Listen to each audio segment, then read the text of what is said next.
और आपको ये भी समझना होगा कि ऐसा तो नहीं कि हम भी कहीं इसके शिकार हों। कुछ लोग मानने लगे हैं आजकल कि एक स्तर तक नार्सिसिज्म हेल्दी हो सकता है, आत्ममुग्ध होना एक स्तर तक स्वस्थ मानसिकता हो सकती है, और एक स्तर से आगे बढ़ जाए तो इसको बोलते हैं एनपीडी। एनपीडी का मतलब नार्सिसिस्टिक पर्सनैलिटी डिसऑर्डर। और ये किसी भी तरह का हो सकता है। जैसे कुछ लोगों ने इसके कई प्रकार बताए। किसी किसी को अपने शरीर पर बड़ा गर्व होता है कि जैसी मेरी बॉडी है। कुछ लोग आप देखेंगे सुबह से अब तक जिम में जाके फुलाते रहते हैं बॉडी को, एकदम मछलियों के संग्रहालय बन जाते हैं, हाथ में मछलियां, पैर में मछलियां, और उसी में उनको आनंद आता है। फिर ऐसे कर करके चलते हैं, सड़क पे चलते हुए भी लगता है कि टी शर्ट के अंदर कोई मतलब पहाड़ है, तो उनको उसी में गर्व है। इसको बोलते हैं सोमेटिक नार्सिसिज्म, कि मेरा शरीर इतना महान है, तुम क्या हो मेरे सामने। किसी लड़की के मामले में हो सकता है सुंदरता पे हो जाए, वही मैं इतनी सुंदर हूँ, ये मैं इतना बलिष्ठ हूं, मैं क्या करूं क्या करूं, पुरुष के लिए। लेकिन ये केवल शरीर का मामला नहीं है, दिमाग के लोग भी करते हैं। उसके लिए एक शब्द चलता है सेरिब्रल या इंटेलेक्चुअल नार्सिसिज्म, कि मेरे पास जैसी बुद्धि है ना वो किसी के पास नहीं, जो बात मुझ में है वो किसी और में नहीं। जैसे पश्चिम में आप देखेंगे कई ऐसे चिंतक हुए। भारतीय दर्शन में आपको दार्शनिकों के नाम आमतौर पर नजर नहीं आएंगे, परंपराएं हैं। एक परंपरा में सैकड़ों दार्शनिक है, किसी का नाम सामने नहीं आता। पश्चिम में इंडिविजुअल्स के नाम सामने आते हैं हमेशा, क्योंकि इंडिविजुअलिज्म वहां की टेंडेंसी रही हमेशा। हीगेल इतना महान विचारक हुआ, उसके बाद कार्ल मार्क्स आ गया। जर्मनी में दोनों हुए और लगभग साथ साथ ही हुए, थोड़े से गैप के बाद। मतलब 18 सेंचुरी में हीगेल हुआ, उसके कुछ समय के बाद 19 सेंचुरी की शुरुआत में मार्क्स हो गया। मार्क्स ने हीगेल से बहुत कुछ सीखा, जिसको हम बोलते हैं डायलेक्टिकल मेथड, उसी से सीखा। बस डायलेक्टिकल मेथड को मेटेरियलिज्म के साथ एसोसिएट कर दिया, जो उसने नया काम किया। लेकिन बोला क्या कि हीगेल ठीक कह रहा था, लेकिन हीगेल सिर के बल खड़ा था, मैंने उसको सीधा कर दिया। अब ये जो है ना मैं का भाव, मैंने उसको सीधा कर दिया, अजीब किस्म का अहंकार है भाई। और मार्क्स के ही एक भक्त लेनिन के बारे में कहते हैं कि लेनिन ने मार्क्स को सिर के बल से पैर के बल खड़ा कर दिया। जॉर्ज लुकास ने ऐसा खुल के कहा कि मैंने उसको पैर के बल खड़ा किया मार्क्स को। ये अहंकार बौद्धिक लोगों में भी होता है, बहुत होता है। मेरा सिद्धांत, मेरा विचार, इससे महान कुछ नहीं हो सकता। यह है सेरिब्रल किस्म का या बौद्धिक किस्म का नार्सिसिज्म। एक और है जो आजकल खूब देखता है, स्पिरिचुअल नार्सिसिज्म। कुछ लोग स्पिरिचुअल की बात करते हैं बहुत ज्यादा। कोई बाबा हो सकता है, कोई किसी भी धर्म का बाबा हो सकता है, और आप उससे बात कर रहे हैं, वो आपको ज्ञान दे रहा है कि भाई आत्मा ऐसे, परमात्मा ऐसे, ये करो वो मत करो, और आपने एक सवाल पूछ लिया। अब वो इस हिकारत के भाव से आपको देखेगा, तू समझता कि अपने आप को नीच पुरुष, नीच औरत, अध्यात्म सिर्फ मुझे आता है और किसी को नहीं आता है, जो मेरे मुंह से निकलेगा वही अध्यात्म है। यदि वो ऐसी बात करता हुआ देखे तो वो स्पिरिचुअल नार्सिसिज्म का शिकार है। तो हर क्षेत्र के लोग ऐसे हो सकते हैं, ये किसी क्षेत्र विशेष की बात नहीं है। हेल्दी नार्सिसिज्म क्या होता है कि एक तो जो बच्चे होते हैं, आप देखेंगे छोटे बच्चों में आमतौर पर टेंडेंसी होती है, जैसे कोई छोटा सा बच्चा है, आप माताएं क्या करती हैं बच्चों को थोड़ा सिखाने के लिए, बच्चा कह रहा है कि माँ मैं मजबूत नहीं हो रहा हूँ, तो माँ बोलती है बेटा दूध पियोगे तो मजबूत हो गए। तो बच्चा दूध का गिलास पूरा गटगट पी जाता है, फिर बोलते हैं माँ मजबूत हो गया। फिर माँ बोलती है बेटा तो सबसे मजबूत बच्चा है दुनिया का। फिर बच्चा ऐसे करके घूमता रहता है दिन भर कि मैं सबसे मजबूत बच्चा हूँ। उसको उतना ही पता दुनिया में, बेचारा उसी में मस्त रहता है। ये भी नार्सिसिज्म है कि मैं सबसे मजबूत बच्चा हूँ, मैं सबसे समझदार बच्चा हूँ। माँ ने बच्चे से कहा बेटा बताओ 3 × 3 क्या होता है। बच्चे ने कहा मम्मी 9 होता है। माँ कह रही वाह, आज तक इतने छोटे बच्चे ने नहीं बताया है, तुम बेटा अलग ही लेवल के बच्चे हो। जबकि हर घर में उस क्लास का बच्चा बता रहा है, पर इस बच्चे को यह नहीं पता कि हर घर में ये वाला खेल चल रहा है। इसको लग रहा है कि मैं सच में दुनिया में सबसे महान बच्चा हूं। पर वो माताओं का एक तरीका है, पेरेंट्स का एक तरीका है, ताकि बच्चा इसी कॉन्फिडेंस में सीखे और आगे बढ़े। तो उसको बोलते हैं ठीक है, वो हेल्दी लेवल है, उसमें कोई दिक्कत नहीं है।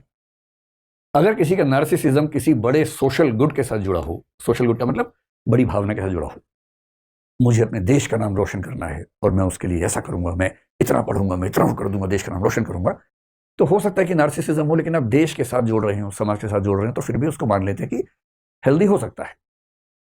और तीसरा, अगर वो कंट्रोल में है, कंट्रोल का मतलब देखो थोड़ी बहुत तो खुशी सबको होती है, स्वाभाविक बात है। अपने आप को लेकर खुशी का भाव होना बहुत स्वाभाविक है। एक भाव है सेल्फ एस्टीम, जिसका मतलब है कि अपने व्यक्तित्व को लेकर खुशी का भाव रखना स्वाभाविक बात है। किसी किसी मामले मन में आता है कि यार बात तो है मेरे अंदर, कुछ तो बात है मेरे अंदर, है ना। ये बात थोड़ी बहुत आए तो उसमें कोई दिक्कत भी नहीं है, बस ऐसे ढिंडोरा मत पीटिए, है ना। मन में आ रहा तो क्या दिक्कत है, थोड़ी बहुत आने दीजिए। और कंट्रोल में रहे तो कोई दिक्कत भी नहीं है कि मेरे अंदर बात तो है, ठीक है, उसके अंदर भी बात है, हाँ उसके अंदर भी बात है यार, उसके अंदर, हाँ उसके अंदर भी बात है, तो कोई समस्या नहीं। दिक्कत है कि केवल मेरे अंदर बात है और किसी में नहीं। गालिब जैसा महान शायर एक लाइन लिख के गया हैं और भी दुनिया में सुखनवर बहुत अच्छे, सुखनवर मतलब कविता लिखने वाले, सुखना मतलब कविता होता है और भी दुनिया में सुखनवर बहुत अच्छे, कहते हैं कि गालिब का है अंदाजे बयां। और ये गालिब खुद कह रहे हैं कि यूं तो दुनिया में और भी बहुत शायर हैं अच्छे अच्छे, पर कहते हैं कि गालिब में जो बात है वो बात नहीं है, वो अंदाजे बयां, वो कहने का तरीका किसी और में नहीं है। अब ये भी नार्सिसिज्म एक तरह का, पर ये ठीक है, हेल्दी है, हंसी मजाक में कही गई बात है। फिर गालिब ये भी कहेगी कि जब मैं मर जाऊंगा लोग बहुत याद करेंगे मुझे, तुम तो मुझे भाव नहीं दे रहे इस समय, बहुत याद करोगे। कि वो हर एक बात पे कहना कि यूं होता, मतलब हुई मुद्दत के गालिब मर गया पर याद आता है, वो हर एक बात पे कहना कि यूं होता तो क्या होता, ऐसा कई लोग करते हैं। वहां तक दिक्कत नहीं है। आज की इस चर्चा का पर्पज ये नहीं कि अब अपनी तारीफ करना भूल जाए, कीजिए, ज्यादा मन में कीजिए, थोड़ी बहुत बाहर कर लीजिए, लेकिन जब बाहर करें अपने साथ साथ औरों के भी कर लीजिए। जब औरों के भी करेंगे तो ठीक है, जब आदमी केवल अपनी तारीफ में मशगूल रहे रात दिन तब समस्या है। लेकिन जब हम कहते हैं कि नार्सिसिज्म एक डिसऑर्डर बन गया, तो उसके 3-4 लक्षण क्या हैं, इनको आज से पहचानना शुरू कर दीजिए अपने आसपास के व्यक्तियों में, और आसपास से पहले अपने अंदर। वरना आदमी बाहर ही देखता रहता है लेंस लेके, खुद को नहीं देखता। कई बार ये भी होता है ना। जैसे एक बड़ा इंटरेस्टिंग विवाद फिलोसफी में हुआ। एक ह्यूम नाम के दार्शनिक ने कहा कि मैंने आत्मा को ढूंढने की बहुत कोशिश की अपने अंदर झांक झांक के, लेकिन आत्मा मिली नहीं। तो विरोधी ने पता क्या कहा, जो झांक रही थी वही आत्मा थी। कई बार क्या है कि आप सबको झांक रहे हैं और अपने बारे में पता नहीं कि हो क्या रहा है। और कई बार क्या होता है, पर्सपेक्टिव का सारा खेल होता है। एक आदमी डॉक्टर के पास जाके बोले कि डॉक्टर साहब पूरे शरीर में दर्द है, जहां भी उंगली लगाता हूं बड़ा दर्द होता है। पूरा चेकअप हो गया, बाद में क्या पता लगा, उंगली में दिक्कत थी। दिक्कत उंगली में, कहीं भी लगा रहा दर्द हो रहा बेचारा, लेकिन उसका परसेप्शन क्या है कि पूरी बॉडी में पेन है। तो पेन भाई जो चेक कर रहा है उसमें भी तो हो सकता है, ये थोड़ा ना कि बाहरी होगा। तो जब आपको चिंता की घंटियां सुननी चाहिए, यानी कि नार्सिसिस्टिक पर्सनैलिटी डिसऑर्डर की बात जब होने लगे, उसमें क्या क्या लक्षण होते हैं। एक तो होता है कि सेल्फ इंपॉर्टेंस का भाव बहुत ज्यादा इन्फ्लेटेड, यानी कि बहुत ज्यादा बढ़ा चढ़ा के अगर किसी के अंदर है, मतलब किसी को ये लगने लगता हो कि मेरे बिना तो दुनिया चल नहीं पाएगी, मेरे बिना तो देश का विकास ही नहीं हो पाएगा, अगर मुझे कुछ हो गया तो संसार कैसे चलेगा, मुझे कुछ हो गया तो मेरे देश का क्या होगा। जब कोई ऐसी बात करने लगे ना, उसको समझा देना है कि इस पूरे ब्रह्मांड में हमारी हैसियत एक धूल के कण से ज्यादा नहीं होती है, और दुनिया में ऐसा कोई नहीं जिसके बिना दुनिया रुक जाएगी। दुनिया धूमधाम से चलती है, बड़े बड़े आए निपट गए पता भी नहीं चलता है। मतलब सिकंदर को भी ऐसी गलतफहमी अपने बारे में हो गई थी कि मैं पूरी दुनिया को जीत लूंगा, और क्या होगा दुनिया को जीत लूंगा, उससे बेवकूफ़ी बिना बात के इतनी टाइम एनर्जी वेस्ट कर दी, कितने लोगों को बर्बाद दिया बिना बात के।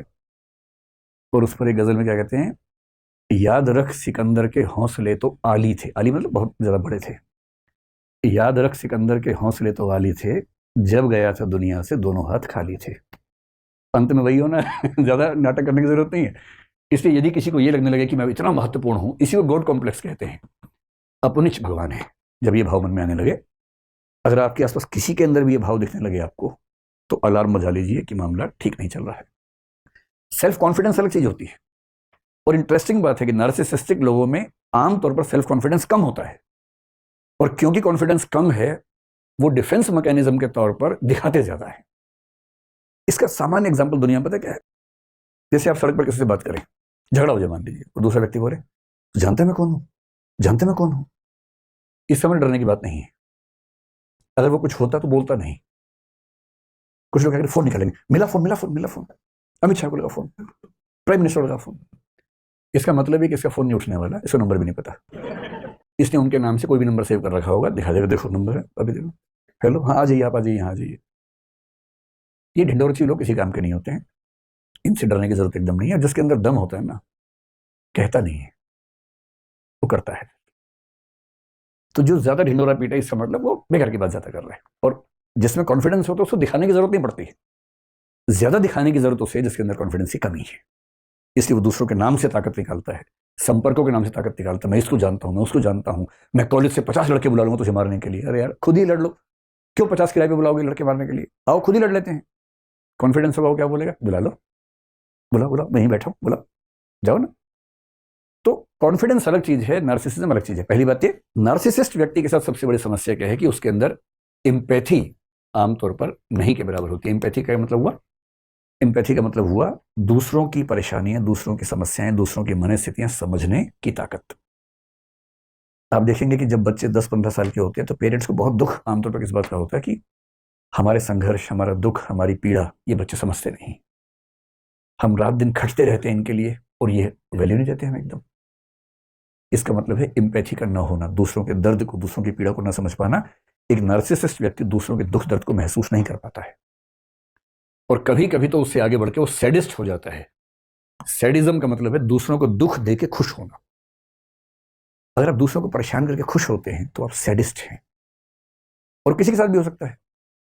जैसे एक मच्छर है, कुछ नहीं कह रहा, आप स्टाइल में उसको मार मार के दिखा रहे हैं, देखो मैंने मार दिया, देखो एक और मार दिया, और आपको ये फील नहीं हो रहा कि इसको भी दर्द हो रहा होगा। आप सड़क पर चल रहे हैं, वहां कुछ कुत्ते भी घूम रहे हैं, कुछ नहीं कह रहे आपसे, आपने पत्थर उठा के मार दिया उसको, टांग टूट गई, मजा आ गया, क्या निशाना है मेरा। आपको फील ही नहीं हो रहा कि आपकी इस बेवकूफी से एक उस प्राणी का बेचारा जीवन भर विकलांग हो गया। वो तो यह है सैडिज्म, एम्पैथी का ना होना, उसको भी दर्द होता होगा ये महसूस ना होना। तो एम्पैथी का ना होना, सैडिज्म का होना। एक नार्सिसिस्ट व्यक्ति कभी भी अपने क्रिटिसिज्म को, अपनी आलोचना को नहीं सुन पाएगा। सेल्फ कॉन्फिडेंस और क्रिटिसिज्म में क्या अंतर है? आपके अंदर कॉन्फिडेंस है, कोई आपसे कहेगा यार आप बड़े अच्छे व्यक्ति हो, सब बढ़िया, लेकिन इस मामले में कमजोर हो, आप क्या बोलेंगे? हाँ मैं कोशिश करूंगा, इसमें थोड़ा और काम करूंगा। आप मान लेंगे कि हाँ मेरे अंदर गलतियां हैं, आप मान लेंगे कि मुझ में कमियां हैं, मैं कुछ और ठीक हो सकता हूं। नार्सिसिस्ट व्यक्ति अपनी आलोचना सुन नहीं सकता, दूसरा ओपिनियन सुन ही नहीं सकता। कोई व्यक्ति कितना भी समझदार से कुछ भी कहेगा, वो उसको हंसी का पात्र समझेगा, वो अपने सामने किसी और के विचार, किसी की राय को महत्व कभी नहीं देगा। ये नार्सिसिज्म का एक और लक्षण है। और जब आपको ये सारे लक्षण किसी के अंदर दिखने लगे, अगर कोई व्यक्ति किसी के साथ गैस लाइटिंग करता हो, गैस लाइटिंग का मतलब उसको बार बार गिल्ट फीलिंग में डाल देना कि तुम नीच हो, तुम ये हो, तुम वो हो, खराब हो, ये नार्सिसिज्म का एक लक्षण है। और इस व्यक्ति के साथ क्या होता है कि इसके साथ निभाना बड़ा मुश्किल है। जहरीले रिश्ते बनते हैं, टॉक्सिक रिश्ते बनते हैं। और इसलिए यदि आप अपने आसपास किसी ऐसे व्यक्ति को देखें तो पहले तो खुद को बचाएं, और दूसरा कोशिश करें कि वो व्यक्ति इस चीज से बाहर निकले। जहां तक भारत की बात है, अगर हम इंडियन सिस्टम में बात करें, इंडियन सिस्टम इस मामले में काफी अच्छा है। ऐसा नहीं है कि वेस्ट में नार्सिसिज्म खूब चलता है, वहां के समाज में सामान्य परंपरा, ऐसा नहीं है। वहां भी तो ऐसे लोग हुए। मैं कई बार जिक्र करता हूं कि सुकरात उसी ग्रीस में हुए थे। उसी सुकरात ने यह बात कही थी कि मैं एक ही बात जानता हूं कि मैं कुछ भी नहीं जानता हूं, बहुत कम जानता हूं। बहुत कम लोग जानते हैं कि वो बहुत कम जानते हैं। बहुत गहरे लोग तो पश्चिम में भी हुए, पर भारतीय परंपरा में आप देखेंगे कि व्यक्ति विशेष का महत्व कम है, समाज का महत्व ज्यादा होता है। और इसलिए आप देखेंगे कि भारत में अगर आपको नार्सिसिस्टिक कैरेक्टर्स देखेंगे तो आमतौर पर वो दिखेंगे जो राक्षस या दैत्य या असुर या दानव के रूप में देखे गए हैं। आप रामायण अगर पढ़ेंगे तो पाएंगे कि उसमें जो रावण का कैरेक्टर है, उसके कई कथन, रावण और उसके परिवार में, मेघनाथ का हो सकता है, कुंभकर्ण का हो सकता है, जब वो युद्ध में आते हैं तो कुछ कथन ऐसे बोलते हैं कि मैं सारे संसार का राजा हूं, मैंने सारे संसार को जीत लिया, मैंने इंद्र को हरा दिया, मेरे सामने कोई कुछ नहीं है, तू क्या है। ये नार्सिसिज्म है। लेकिन अब चाहे वो कंस की बात कर लीजिए, चाहे वो दुर्योधन की बात कर लीजिए, इन महाकाव्यों में जो कैरेक्टर्स हम मानते हैं कि नेगेटिव साइड में हैं, उनके अंदर ऐसे सेंटेंसेस आपको खूब नजर आएंगे। लेकिन जो कैरेक्टर्स आमतौर पर पॉजिटिव साइड में हैं, आमतौर पर उनके मुंह से ऐसे कथन नहीं निकलेंगे। बल्कि एक बहुत महत्वपूर्ण कंसेप्ट है महाभारत में, मैं आपको वो छोटी सी कहानी बताता हूं तो आप उसका आनंद ले पाएंगे कि भारतीय परंपरा में कितनी शानदार बात कही गई है। महाभारत आप जानते हैं क्या होता है ना। तो महाभारत का युद्ध चल रहा है कुरुक्षेत्र में, और युद्ध काफी सघन बिंदु पे आ चुका है, खतरनाक बिंदु पे आ चुका है। कौरवों की सेना बहुत बड़ी है, पांडवों की सेना छोटी है। बस पांडवों के पास ये है कि कृष्ण साथ में है, और कृष्ण की जो कूटनीति है, वैसे भी लठैती काम नहीं आती है, कूटनीति बहुत बड़ी चीज है लठैती की तुलना में, उसकी वैल्यू ज्यादा होती है। कृष्ण कूटनीति के इतने पुरोधा हैं कि उनके सामने बड़े बड़े जो बलशाली लोग हैं चल नहीं पाते हैं। अब हो क्या रहा है? अच्छा, कृष्ण को शुरू से अंदाजा था कि कर्ण को संभालना आसान नहीं होने वाला है, बाकी सबको संभाल लेंगे, कर्ण नहीं संभलेगा। तो कुंती ने कर्ण से एक निवेदन किया, और कर्ण ने अपनी माता से कहा ठीक है माता जी, आप निश्चिंत रहें, आपके 5 बच्चे बचे रहेंगे। जिसमें निहित था कि मैं आपका एक बच्चा नहीं छोड़ूंगा, अर्जुन, बाकी सब छोड़ दूंगा। अब कुंती भी चिंतित है, क्योंकि भाई बच्चे तो उसके हैं ना, बच्चे की चिंता किस मां को नहीं होगी। अब हो क्या रहा है युद्ध में? द्रोणाचार्य की मृत्यु हो चुकी है। अश्वत्थामा वाली कहानी आपने सुनी ही है। भीष्म भी युद्ध लड़ने की स्थिति में नहीं है, वो शैया पे लेटे हुए हैं, युद्ध नहीं लड़ रहे हैं। बहुत बड़े बड़े सैनिक कौरवों की तरफ के खत्म हो चुके हैं, हार चुके हैं। कर्ण कंट्रोल नहीं हो रहा, और पांडव उधेड़बुन में है। युद्ध के बाद शाम की मीटिंग चल रही है। युधिष्ठिर एक ऐसा व्यक्ति है जो बहुत ही विनम्र है, संयमित है। आप युधिष्ठिर के मुंह से गलत बात आमतौर पर नहीं सुनेंगे, क्योंकि संयम बहुत ज्यादा है। लेकिन उस दिन उस कमजोर क्षण में युधिष्ठिर भी संयम खो बैठे अपना, और अर्जुन को बोल रहे हैं कि तुम तो कहते थे कि तुम दुनिया के सबसे अच्छे धनुर्धर हो भाई, अजीब हाल है, तुम कर्ण को मार ही नहीं पा रहे। काहे कि तुम्हारी धनुर्विद्या, काहे का तुम्हारा गांडीव धनुष। ये सुनते अर्जुन को आग लग गई एकदम। और अर्जुन ने एक कसम ले रखी थी, प्रण लिया हुआ था कि यदि कोई मेरे गांडीव धनुष का अपमान करेगा तो मैं उसका जीवन ले लूंगा। ये प्रण लिया हुआ था, प्रतिज्ञा थी। अब मामला फंस गया कि अपमान कर दिया बड़े भाई ने। बड़ा भाई और पिता परंपरा में एक ही माना गया है, तो पिता स्वरूप बड़े भाई ने अपमान कर दिया। अब अर्जुन परेशान है कि यार मुझे प्रतिज्ञा पूरी करने के लिए भाई का वध करना पड़ेगा। कृष्ण समझ गया कि ये मामला ठीक कर रहा हूं। कृष्ण उसके पास गए, बोले चिंता मत करो यार, रास्ता है इसका। क्या रास्ता है? बोले शास्त्रों में कहा गया है कि पिता का अपमान करना और पिता की हत्या करना बराबर बात है, तो तुम युधिष्ठिर का अपमान कर दो, तुम बड़े भाई के वध के पाप से मुक्त हो जाओगे। उसने कहा ये ठीक रहेगा। तो उसने उसी सभा में वापस जाके बोला, आपने जो जुआ खेला उसकी वजह सब कुछ हो रहा है, आपने ही सारी गड़बड़ की थी। उस दिन आपने पत्नी को दांव पर लगा दिया, राज्य को दांव पर लगा दिया, आपकी वजह से वनवास हम सबको मिला, हम सबका जीना मुश्किल हुआ, ये आप जिम्मेदार हैं इसके। युधिष्ठिर अवाक देख रहे हैं कि ये क्या बोल रहा है, कैसे बोल रहा है। फिर कृष्ण ने संकेत किया, हो गया बस पर्याप्त है। अब वापस आए, युधिष्ठिर तो चुप हो गए। उदात्त आदमी चुप हो जाता है, ऐसे क्या बोलेगा उसके बाद। अब अर्जुन को गिल्ट फीलिंग बड़ी खतरनाक है। कृष्ण के पास बैठ के बोल रहा है कि मैं ये झेल नहीं सकता। पिता की निंदा और पिता की हत्या बराबर है। मैंने पिता की निंदा की, यानी कि मैंने पिता की हत्या की है, और पिता की हत्या के बाद मैं जीवित रहूंगी संभव नहीं है। मैं तो खुद को खत्म करूंगा। सबने समझा है, पर वो अड़ गया ना। और फिर चिता तैयार कर ली गई उसके लिए। अब कृष्ण को लगा बताओ यार, एक सोल्यूशन निकाला है तो मामला दूसरा फंस गया। फिर कृष्ण ने मामला संभाला। कृष्ण तो मामला संभाल लेते हैं। कृष्ण बोले देखो शास्त्रों में एक बात और कही गई है। तो अर्जुन तो तैयार था एकदम। तो उसने कहा क्या कहा गया है? कृष्ण ने कहा आत्म प्रशंसा और आत्महत्या बराबर है, इसलिए अपनी तारीफ कर लो, आत्महत्या हो जाएगी। अब ये कहानी कितनी सही है कितनी गलत है मुझे नहीं पता, क्योंकि मैंने तो इंटरनेट से कहीं ढूंढी तो पढ़ी है पूरी कहानी। पर एक रोचक बात है, आत्म प्रशंसा को, नार्सिसिज्म को आत्महत्या माना गया है।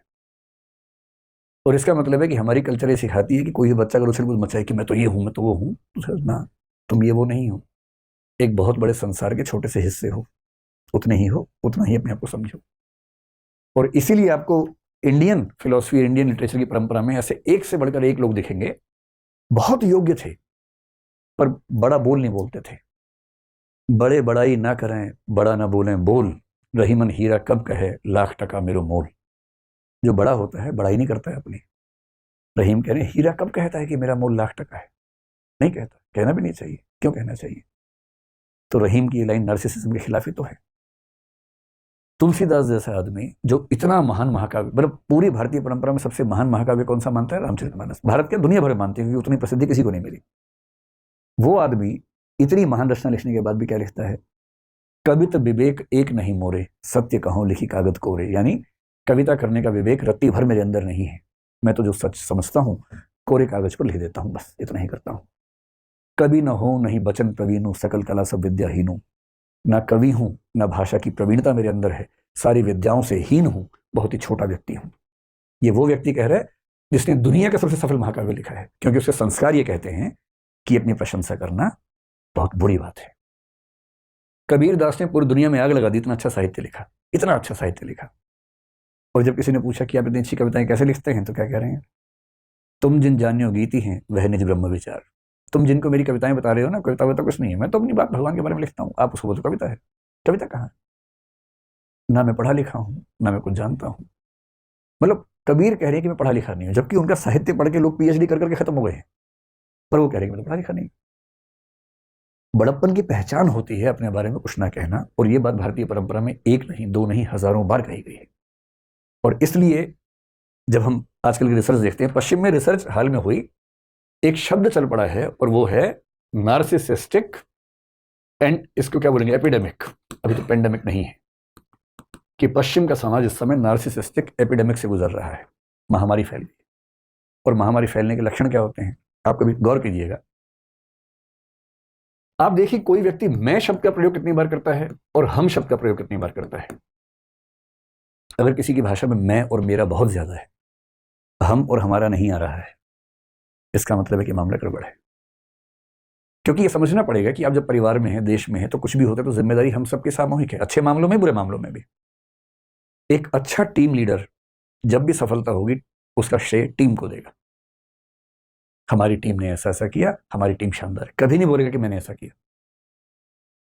और जब कोई गलती हो जाएगी तो सबकी जिम्मेदारी अपने ऊपर लेगा कि मेरी गलती है, मैं इसके लिए क्षमा मांगता हूं, टीम का नाम कभी नहीं आने देगा। और जब कोई श्रेय लेने के नाम पे बार बार मैं, मेरा ये करे, इसका मतलब लक्षण ठीक नहीं है। और ये इस समय पश्चिम में, भारत में भी आप कह सकते हैं, इतना ज्यादा हो गया है मैं का इस्तेमाल। ऐसे गीत, ऐसे संगीत, ऐसी फिल्में जो इंडिविजुअल बेस्ड हैं, और एक शब्द आजकल चलता है इंडिविजुअल वर्शिपिंग कल्चर, व्यक्ति पूजक संस्कृति। जिस जिस देश में ये संस्कृति, इस समय दुनिया भर में संस्कृति है, दुनिया भर में ऐसे 50 लीडर्स आपको दिखेंगे सेंटर में, स्टेट में, उस व्यक्ति की पूजा समाज करता है, पॉलिसीज की बात नहीं करता। अमेरिका में ट्रंप को लेकर ये बात खूब कही गई थी उस समय, पुतिन को लेकर भी कही जा रही है, बोल्सोनारो जो ब्राजील में, उनको लेकर कही जा रही है, भारत में कई लोगों को लेकर कही जाती है सेंटर में, स्टेट में, कि व्यक्ति पर ध्यान है, ध्यान पॉलिसी पे नहीं है, ध्यान नीति पर नहीं है। और ये टेंडेंसी बताती है कि इस समय चीजें पूरी दुनिया में चिंताजनक दौर से गुजर रही हैं। तो सवाल हमारा ये होना चाहिए आज की बातचीत में कि ये क्यों होता है, और यदि हम चाहते हैं कि हम और हमारी अगली पीढ़ियां इस चीज से बच सकें तो हमें किन चीजों का ध्यान रखना चाहिए। तो नार्सिसिज्म का रीजन क्या है? अगर कुछ लोग आपके आसपास ऐसे हैं तो क्यों ऐसा होता है? इसकी सबसे बड़ी वजह मानी जाती है परवरिश। परवरिश कह लीजिए, तरबियत कह लीजिए, चाइल्ड रीडिंग कह लीजिए, बच्चों का सोशलाइजेशन कह लीजिए, जो भी शब्द इसके लिए आप चुनना चाहें। सबसे बड़ी जिम्मेदारी आती है पेरेंट्स पे इसकी। आपने कभी देखा कि कई अपराधी परिवार ऐसे हैं जिनमें पीढ़ी दर पीढ़ी अपराधी होते रहते हैं? उसकी अकेली वजह ही है, और कोई वजह उस पर काम नहीं आती। क्या है परवरिश का इफेक्ट इसमें? अगर आप अपने बच्चे को जरूरत से ज्यादा, दो में से एक चीज, जरूरत से ज्यादा तारीफ अगर करते हैं या जरूरत से ज्यादा उसका दमन करते हैं, सप्रेशन करते हैं, दोनों ही स्थितियों में यह खतरा है कि वो आगे चलकर नार्सिसिस्टिक पर्सनैलिटी डिसऑर्डर का शिकार हो सकता है। कैसे? कुछ पेरेंट्स बहुत तारीफ करते हैं, अरे बेटा तेरे अंदर जो बात है ना बेटा, अरे बेटा तू दुनिया से अलग है बेटा। अब वो बेटा गया किस दिन किसी को पीट के आ गया, क्योंकि बाप ने कहा था बहुत साहसी हो, तो साहस कहीं तो दिखाएगा ना बच्चा। अब जिस दिन बच्चा किसी दूसरे बच्चे को पीट के आ गया, देखने की बात है कि उस दिन माँ बाप ने क्या कहा। कुछ माँ बाप कहेंगे ये क्या बात हुई भाई, अजीब हालत है, चलो चल के सॉरी बोलो उसको। एक ये तेवर होता है जो कि ठीक भी है। एक होता है कि चलो कोई बात नहीं यार, ठीक है, हो जाता है, इसका मतलब पीट आउट कभी कुछ नहीं बोलेंगे। तीसरा क्या होता है, उसने कितने मारे? पापा 2, तूने 8। क्या बात है यार, मेरा बेटा है, मजाक है। अरे अब कितने साल के? बेटा 8 साल के। बेटा 12 का हो जाए तमंचा दिलवा दूंगा। 12 में तमंचा, 16 में स्टेन गन बेटा, फिर सबको मारना आराम से। जो भी ठीक ड्रेस व्रेस में ना उसको मार देना, है ना, खराब चीजों को देखना अच्छा नहीं होता, मार ही देना उसको। अब इस परिवार में जो बच्चा है जिसको संस्कार ये मिल रहे हैं पेरेंट्स से, क्या वो ठीक इंसान बन पाएगा? कभी नहीं बन पाएगा। फिर वो अपने बाप को देखता है, उसके बाप का व्यवहार उसकी माँ के साथ ऐसा है जैसे मालिक और दास का संबंध हो। उस महिला को इतनी हिम्मत नहीं कि परिवार के मसलों में एक सेंटेंस भी बोल सके। तो वो क्या सीख रहा है कि सारी शक्ति मेरे पास होनी चाहिए, और जब वो बड़ा होगा सारी पावर मेरे पास, मैं कालीन भैया बनूंगा। कालीन भैया मेरे अच्छे दोस्त हैं, मैं जानबूझकर ना बोल रहा हूँ। तो मैं कालीन भैया बनूंगा, सारी पावर मेरे पास होगी, इस पूरे इलाके में कोई सांस भी लेगा तो मुझसे पूछ के लेगा, वरना गोली मार देंगे उसको। तो जो परवरिश में यदि आपने गलत चीजों पर तारीफ करनी शुरू कर दी, बच्चे ने हिंसा की, बच्चे ने गाली दी, गाली दे क्या, कौन सी? ये वाली। अरे बेटा 3 और सिखाता हूँ, नोट कर, नोट बनाओ, ये वाली गाली है, ये वाली है, ऐसे देते हैं, इस सीक्वेंस में देते हैं। अगर आप इस लेवल पर बच्चों को ट्रीट कर रहे हैं तो सीधी सी बात है कि बच्चे आगे चलकर आपसे आगे ही निकलेंगे। हर बाप चाहता है कि बच्चा आगे निकले, तो बच्चा आगे निकल जाता है। इस मामले में भी आगे निकलता है। दूसरा तरीका क्या है? अननेसेसरी रिप्रेशन या सप्रेशन अगर बच्चे का होता है, बच्चा कुछ भी करे, हाँ बेटा एग्जाम ठीक रहा, हाँ मम्मी ठीक रहा, कितने नंबर है? पापा 99% है। एक कहाँ गया? इसके लिए भेजा था स्कूल तुझे कि 100 में छोड़ के आ जाओ, और इसी पे 2 झापड़ मार दिए, आज खाना नहीं मिलेगा। अगली बार पापा 99.5% है। अच्छा, क्लास में रैंक कौन सा है? 2nd। कितने बच्चों में? 100 में। ये कौन है? ना बेटा ना, तो जिस खानदान का है ना उसमें 2nd रैंक आज तक किसी का नहीं आया। कहना चाह रही कि 2nd भी आज तक किसी का नहीं आया, पर कहते हैं कि पर भाव तेवर ये रहता है कि 2nd आज तक किसी का नहीं आया बेटा, 1st ही चाहिए बेटा। नाम डुबा दिया तूने हमारा। इतना दबाव। कोई अंकल आंटी है, चलो बेटा पोएम सुनाओ, आओ आओ पोएम सुनाओ। उससे बच्चे के मन में भाव आता है कि आग लगा दूं दुनिया में मैं। यार मैं रेडियो हूं, जब सब लोग आए आओ पोएम सुनाओ, मछली जल की रानी है, ये कोई बात हुई? ये होता है बच्चों को एकदम साधन समझना, वस्तु समझना, ऑब्जेक्टिफाई करना। और ये बच्चा डरा हुआ है आपसे, इसलिए जी पापा जी मम्मी बोलता है, पर उसके मन में क्या आता है आपको अंदाजा नहीं है। विद्रोह का ज्वालामुखी भरता जा रहा है इसके अंदर, हर बात पे डांट खाता है, हर बात पे पिटता है, अच्छा काम करता है फिर भी पिटता है। और इस बच्चे को लेकर रिस्क है कि या तो कभी ये खुद को खत्म कर देगा, नहीं झेल पाएगा, और अगर झेल गया और सफल हो गया जिंदगी में तो इस रास्ते पर चला जाएगा, भीखू मात्र बन जाएगा फिर ये कि पूरा बंबई मेरा है। इसलिए अगर आपके आसपास कोई ऐसा दृश्य दिखे जहां बच्चों की गलत हरकतों को महिमामंडित किया जा रहा हो, ग्लोरीफाई किया जा रहा हो, खतरनाक है। बच्चों को बड़ों से, दूसरे लोगों से तमीज से बात करना सिखाया जाए, ये बहुत जरूरी है।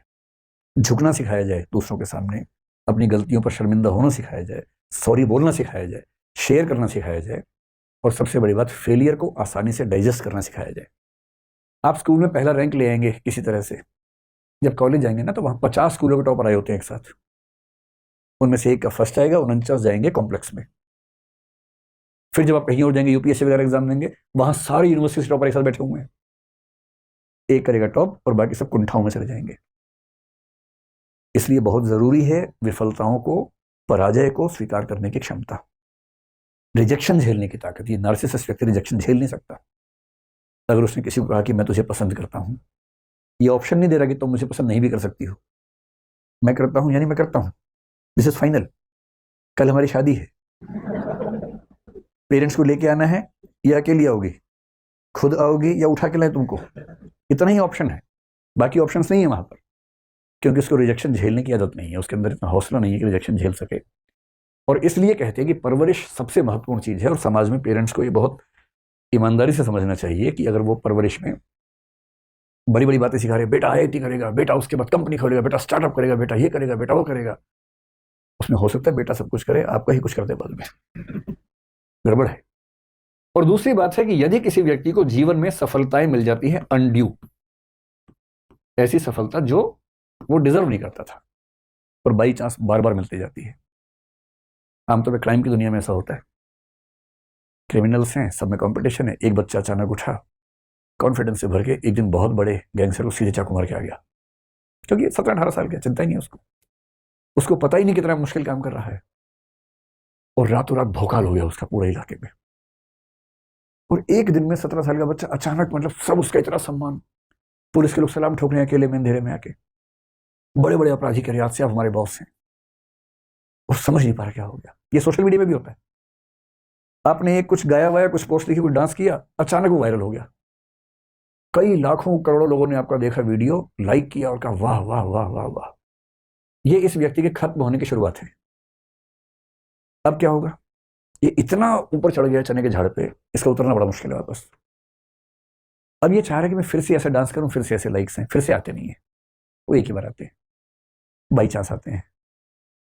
अगली बार आप डांस करेंगे वैसा, तो वैसा नहीं हो पाएगा, उसमें ओरिजिनलिटी नहीं आ पाएगी, और कर भी देंगे तो लोग कहेंगे हाँ हाँ ये वैसा ही है, वैसा ही है।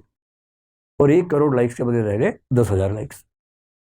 उसके पहले 5 भी नहीं आते थे, पर बेंचमार्क आपका 5 नहीं है, बेंचमार्क हो गया 1 करोड़, और अब डिप्रेशन की ओर जा रहे हैं, एंग्जाइटी की ओर जा रहे हैं। अब बार बार चाह रहे हैं मैं उस चीज को दोहरा सकूं जो दोहराना संभव नहीं है, क्योंकि सोशल मीडिया की दुनिया में रोज नया स्टार बनना है। कोई सुंदर व्यक्ति कल आएगा, अचानक कुछ कर देगा, लोग उसके पीछे दीवाने हो जाएंगे। आपकी सुंदरता एक बार देख ली। ऐसे कई लोग हमने देखे पिछले 10 साल में, जो सड़क पर थे, गरीब थे, अच्छा गाना गाते थे, अचानक पॉपुलर हुए, पॉपुलैरिटी झेल नहीं पाए, और उसके बाद सब खत्म हो गया। ये एक ट्रैप होता है, ट्रैप। इस ट्रैप को, ये जो अनड्यू सक्सेस होती है, और अगर ये 2-3 बार मिल जाए लगातार, तब तो संभालना बड़ा मुश्किल काम है। और कुछ लोग कहते हैं कि बायोलॉजिकल फैक्टर्स भी होते हैं, कुछ हार्मोन्स वगैरह भी होते हैं, लेकिन वो तो एक अलग मामला है जिस पर हमें ध्यान देना चाहिए। वो ये है कि हम अपने समाज में बच्चों को ये समझाएं, क्या समझाएं, क्या क्या लेसन हो सकते हैं, क्या ध्यान रखना चाहिए, प्रिकॉशंस अगर कहना हो तो क्या होनी चाहिए। कल को जब आप पेरेंट्स होंगे तो विशेष रूप से काम आएगा। अभी भी छोटे भाई बहन तो होंगे आपके, उनको तो सिखा ही सकते हैं। सबसे पहले सिखाना है कि रिजेक्शन भी सीखें। थोड़ा बहुत फेलियर भी सीखें। कोई रिजेक्ट करे ना तो कायदे से रिस्पॉन्ड करना है, मतलब रिजेक्ट करने वाले को भी कायदे से करना चाहिए, नार्सिसस नहीं बनना चाहिए उसको भी। लेकिन अगर रिजेक्शन हो जाए तो ये नहीं कि अच्छा मुझे मना किया, मुझे ये नहीं, इतना ही कि अच्छा ठीक है कोई बात नहीं, एज यू विश। सबसे अच्छा तो ये होता है मस्त मौला होना चाहिए व्यक्ति को। आपने किसी को प्रपोज किया, उसने रिजेक्ट कर दिया, शिफ्ट डिलीट मारिए दिमाग से, और 4 दिन बाद कोई पूछे कि उससे रिजेक्ट किया था, याद आती है? और आप कहें कौन, किसकी, कौन है ये? अरे तू नहीं कोई और से। ऐसा क्या इतनी बड़ी दुनिया में क्या मतलब है किसी एक व्यक्ति के बीच पागल होने से? ऐसी फेलियर सस्ता से ठीक है भाई, हर आदमी कैसे सफल हो सकता है हर चीज में, ठीक है। हमने कोशिश की, 50 बच्चे क्लास में पढ़ते हैं, मैंने कोशिश की पर मेरा 8वां रैंक आया। मैं 42 से ऊपर हूं, मैं ये भी तो देखूंगा। 7 से पीछे हूं, ठीक है, एक पक्ष ये भी है, पर 42 से ऊपर भी हूं। दोनों के बीच में मेरा सेल्फ एग्जिस्ट करता है, तो उस सेल्फ को मैं समझूंगा। तीसरी बात है कि ये वाला संस्कार की विनम्रता के साथ अपने बड़ों से और बाकी लोगों से भी, केवल बड़े ही क्यों, किसी के साथ भी पेश आने की जो तमीज है वो तमीज तो होनी चाहिए। डेमोक्रेटिक बिहेवियर का एक मतलब क्या होता है कि जब आप कुछ कहें तो आपको अपना विरोधी पक्ष सुनने की क्षमता होनी चाहिए। भाई आपकी राय से सब लोग क्यों सहमत होंगे? कोई आपको बता सके कि सर आपकी बात ठीक है पर मुझे ये बातें सहमति की नहीं लग रही है आपसे। ये ना हो कि अगर ये बोला तो मैं पिटूंगा उसके बाद, नहीं। ये भरोसा हो लोगों को आपके साथ बात करते हुए कि अगर आप उनके विरोध की बात भी करेंगे तो आप शालीनता से सुनेंगे और उसमें से काम की बात को निकाल के स्वीकार भी कर लेंगे। अगर ऐसा आपके परिवार के लोग कर पा रहे हैं, बच्चे कर पा रहे हैं, तो मान के चलिए कि वो कायदे के इंसान बनेंगे, कॉन्फिडेंस से भरे हुए लोग होंगे, ना कि नार्सिसिज्म की समस्या से ग्रस्त होंगे। ये बेसिक बातचीत मैंने इसके बारे में कर ली है। अब आपके मन में जो भी सवाल हों इसको लेकर मनोविज्ञान पर, वो पूछें। कोई चिंताएं हो जो एड्रेस ना हो पाई हैं तो वो पूछिए। सर पूछना ये चाहते हैं कि सेल्फ कॉन्फिडेंस और ओवर कॉन्फिडेंस में वो कैसे पता चलेगा कि हमारा सेल्फ कॉन्फिडेंस ओवर में कंप्लीट हो गया है, और ओवर कॉन्फिडेंस क्या ये जो आपने बताया नार्सिसिज्म, ये ओवर कॉन्फिडेंस को नार्सिसिज्म बोला जाएगा? बहुत इंटरेस्टिंग सवाल है। अगर आप मुझे अनुमति दें तो मैं 5-7 मिनट में इसका जवाब विस्तार में देना चाहूंगा, ठीक है। पहले ये समझे कि जो कॉन्फिडेंस हमारे अंदर होता है वो कैसे आता है, कहां से आता है। कॉन्फिडेंस का मतलब है कि मैं यह कर सकता हूं, इसका विश्वास। मैं यह कर सकता हूं, ये विश्वास मेरा सेल्फ कॉन्फिडेंस है, ठीक है। मैं ऐसा हूं, सेल्फ एस्टीम है। मैं यह कर सकता हूं, कॉन्फिडेंस है। सेल्फ कॉन्फिडेंस का संबंध दरअसल सेल्फ की धारणा के साथ है। और सेल्फ का मतलब है कि सरल भाषा में मेरे मन में मेरी छवि क्या है, इसको बोलते हैं सेल्फ मनोविज्ञान में। मेरे मन में मेरी छवि। बहुत छोटे बच्चों में अपनी छवि होती ही नहीं। जो बहुत छोटे बच्चे हैं कुछ महीनों तक की उम्र में, उनको ये एहसास ही नहीं होता कि वो हैं, कि वो भी हैं। इसका एक एक्सपेरिमेंट कई लोग करते हैं। कुछ एनिमल्स को लेकर भी ऐसी बात कही जाती है कि उनके अंदर भी सेल्फ कंसेप्ट बहुत क्लियर कट नहीं होता। मैंने ये प्रयोग कई बार करके देखा, आप भी करके देखिए। अगर आपके पास कोई पशु पक्षी हो पालतू, गोदी में उठा लीजिए, अगर छोटा है तो गोदी में उठा लीजिए, शीशे के सामने जाइए। आप कोशिश कर करके थक जाएंगे, वो शीशे में खुद को नहीं देखेगा। वो नार्सिसस की तरह ये समझ ही नहीं पा रहा कि ये मैं ही हूं, उसे लग रहा कोई और है, क्योंकि सेल्फ की धारणा उसके दिमाग में है ही नहीं। अब ह्यूमन बीइंग के जो बच्चे होते हैं, 1 महीने का बच्चा, 1.5 महीने का बच्चा, उसे गोदी में उठा के शीशे के सामने ले जाइए, वो खुद को नहीं देखेगा, आपको देखेगा। आपको देखेगा फिर बाहर देखेगा, कहेगा एक जैसे दिख रहे हैं दोनों। खुद को नहीं देखेगा, क्योंकि उसको ये एहसास है ही नहीं कि मैं भी कुछ हूं। ये सेल्फ की धारणा धीरे धीरे बनती है। और कैसे बनती है, बड़ा खतरनाक कंसेप्ट है। सारा खेल मनोविज्ञान में इस कंसेप्ट पे टिका हुआ है। जिस व्यक्ति ने इसकी सबसे खूबसूरत व्याख्या की, मतलब मेरी राय में उससे अच्छी व्याख्या किसी ने की, उसका नाम था चार्ल्स हटन कूले। अमेरिकन सोशियोलॉजिस्ट, साइकोलॉजिस्ट कह लीजिए। 1860 से 1930 के बीच में रहा। और ठीक इसी समय में एक व्यक्ति और रहा अमेरिका में ही, जिसको हम बोलते हैं जॉर्ज हर्बर्ट मीड। दोनों की व्याख्या मिलती जुलती है, लेकिन C.H. कूले का एक वाक्य बोलता हूँ, वाक्य सुनकर आपको आनंद आ जाएगा। उसका वाक्य क्या है? लंबा वाक्य है, लिखने में दिक्कत होगी, मैं बोलता हूँ 2-3 बार ताकि आप मन में बिठा लें उसको क्या है। उसने 3 वाक्य बोले। आपको लगेगा कि भाषा का खेल है, और भाषा का खेल है नहीं। I am not what I think I am, I am not what you think I am, I am what I think you think I am. ये सुनकर लोगों को लगता है क्या भाषा की लफाजी चल रही है भाई, इसको हिंदी में कर लेते हैं। मैं वह नहीं हूं जो मैं सोचता हूं कि मैं हूं। मैं वह भी नहीं हूं जो आप सोचते हैं कि मैं हूं। मैं वह हूं जो मैं सोचता हूं कि आप सोचते हैं कि मैं हूं। अभी तो ऐसा चल रहा होगा दिमाग के अंदर, ये जंतर मंतर जैसी फीलिंग आ रही होगी ना, लेकिन इसका भाव समझिए क्या है। मेरे मन में अपने आप को लेकर सम्मान का भाव है या नहीं। कुछ लोग आत्म अपमान से भरे होते हैं, हमेशा खुद को कोसते रहते हैं कि मेरे अंदर ये नहीं है, मेरे अंदर वो नहीं है, मैं तो पागल हूं, मैं तो ये हूं। हमेशा खुद को खारिज करते रहते हैं। वो उनका सेल्फ है, कुछ नार्सिसिस्ट है वो उनका सेल्फ है। कैसे बनता है? मैंने आपसे कहा ना, पेरेंट्स सबसे बड़े जिम्मेदार होते हैं। उसी पेरेंट्स वाली बात को जीएस मीड ने एक शब्द दिया जिसको बोलते हैं, जो स्पेशलाइज्ड अदर्स कह लीजिए, या एक दो शब्द और चलते हैं इसके लिए। एक होता है जनरलाइज्ड अदर्स, और एक होता है, कोई शब्द है बड़ा अच्छा जिसका सिग्निफिकेंट अदर्स है, सिग्निफिकेंट शब्द का इस्तेमाल किया उसने, सिग्निफिकेंट अदर्स।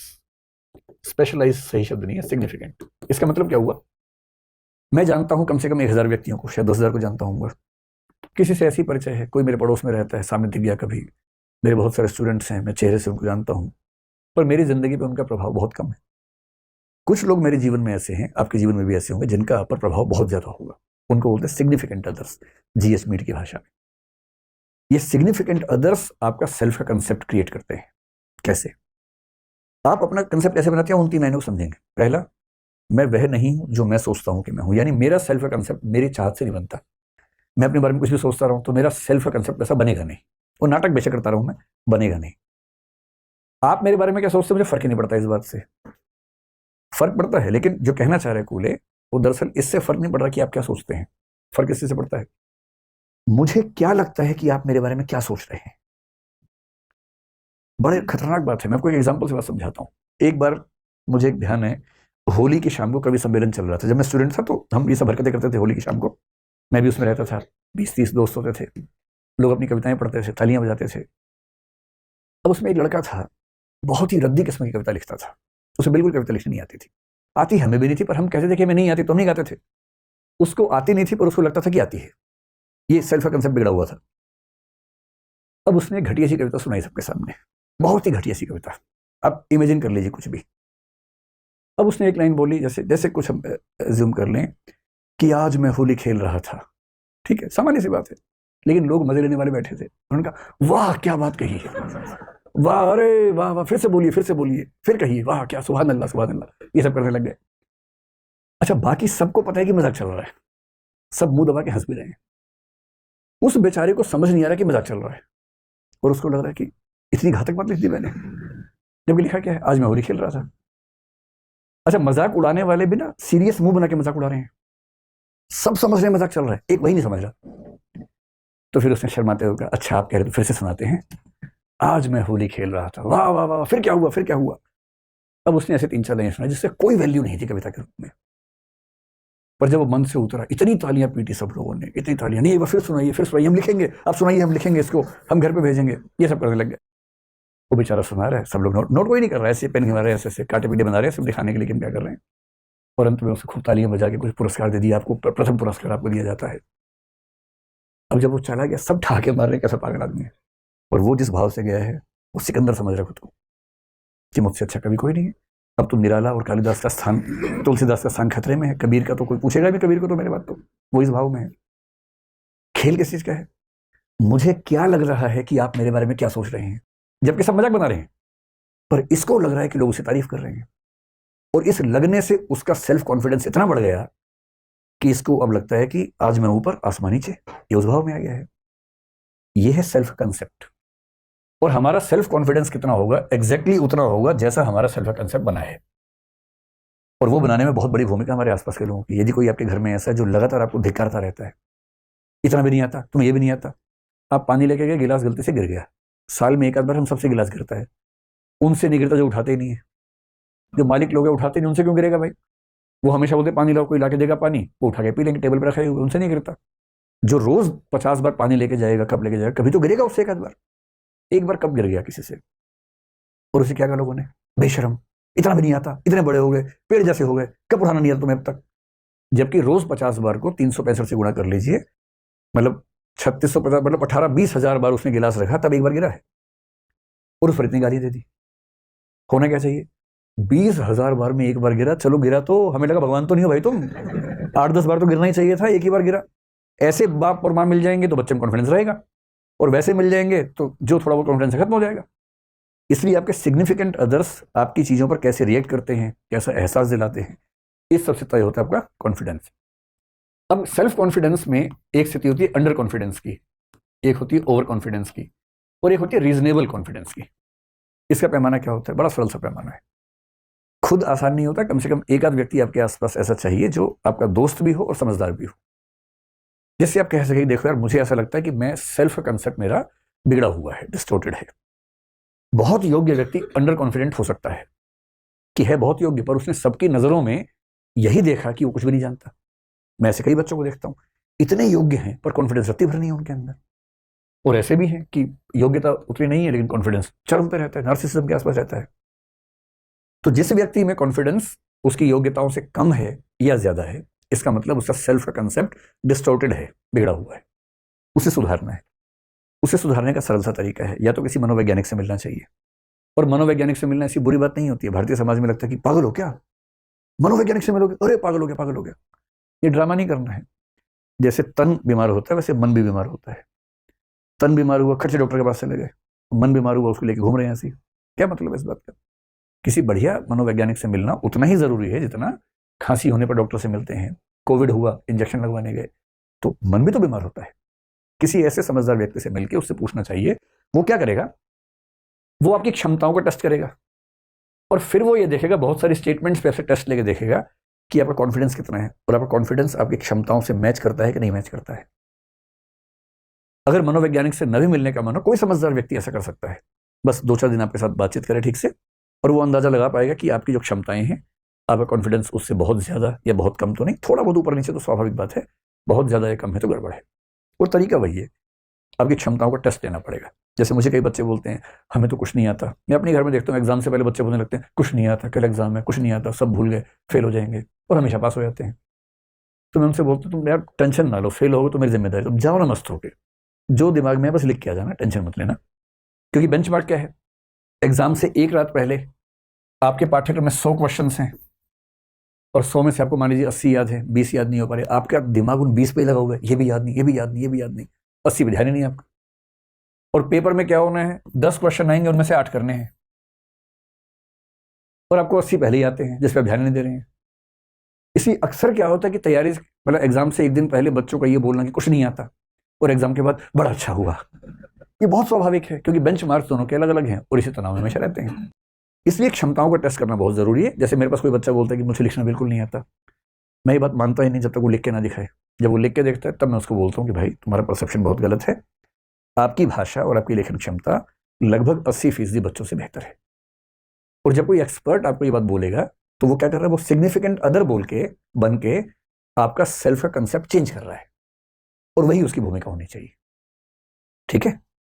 नमस्कार सर, मेरा नाम दीप्ति है। सर, शायर का ये कहना कि हर सांस ये कहती है कि हम हैं तो खुदा भी है, या शास्त्रों या धर्मों में हर धर्म का ये कहना कि ईश्वर अल्लाह सर्वशक्तिमान है, जिसने बनाई है दुनिया वही है, या संरचना और सृजन विनाश उसी से है, गॉड में भी गॉड कॉम्प्लेक्स है क्या, या नार्सिज्म की ये भी? देखिए, गॉड को मानने का मतलब ही है कि हम अपने अंदर गॉड कॉम्प्लेक्स नहीं लेके आ रहे।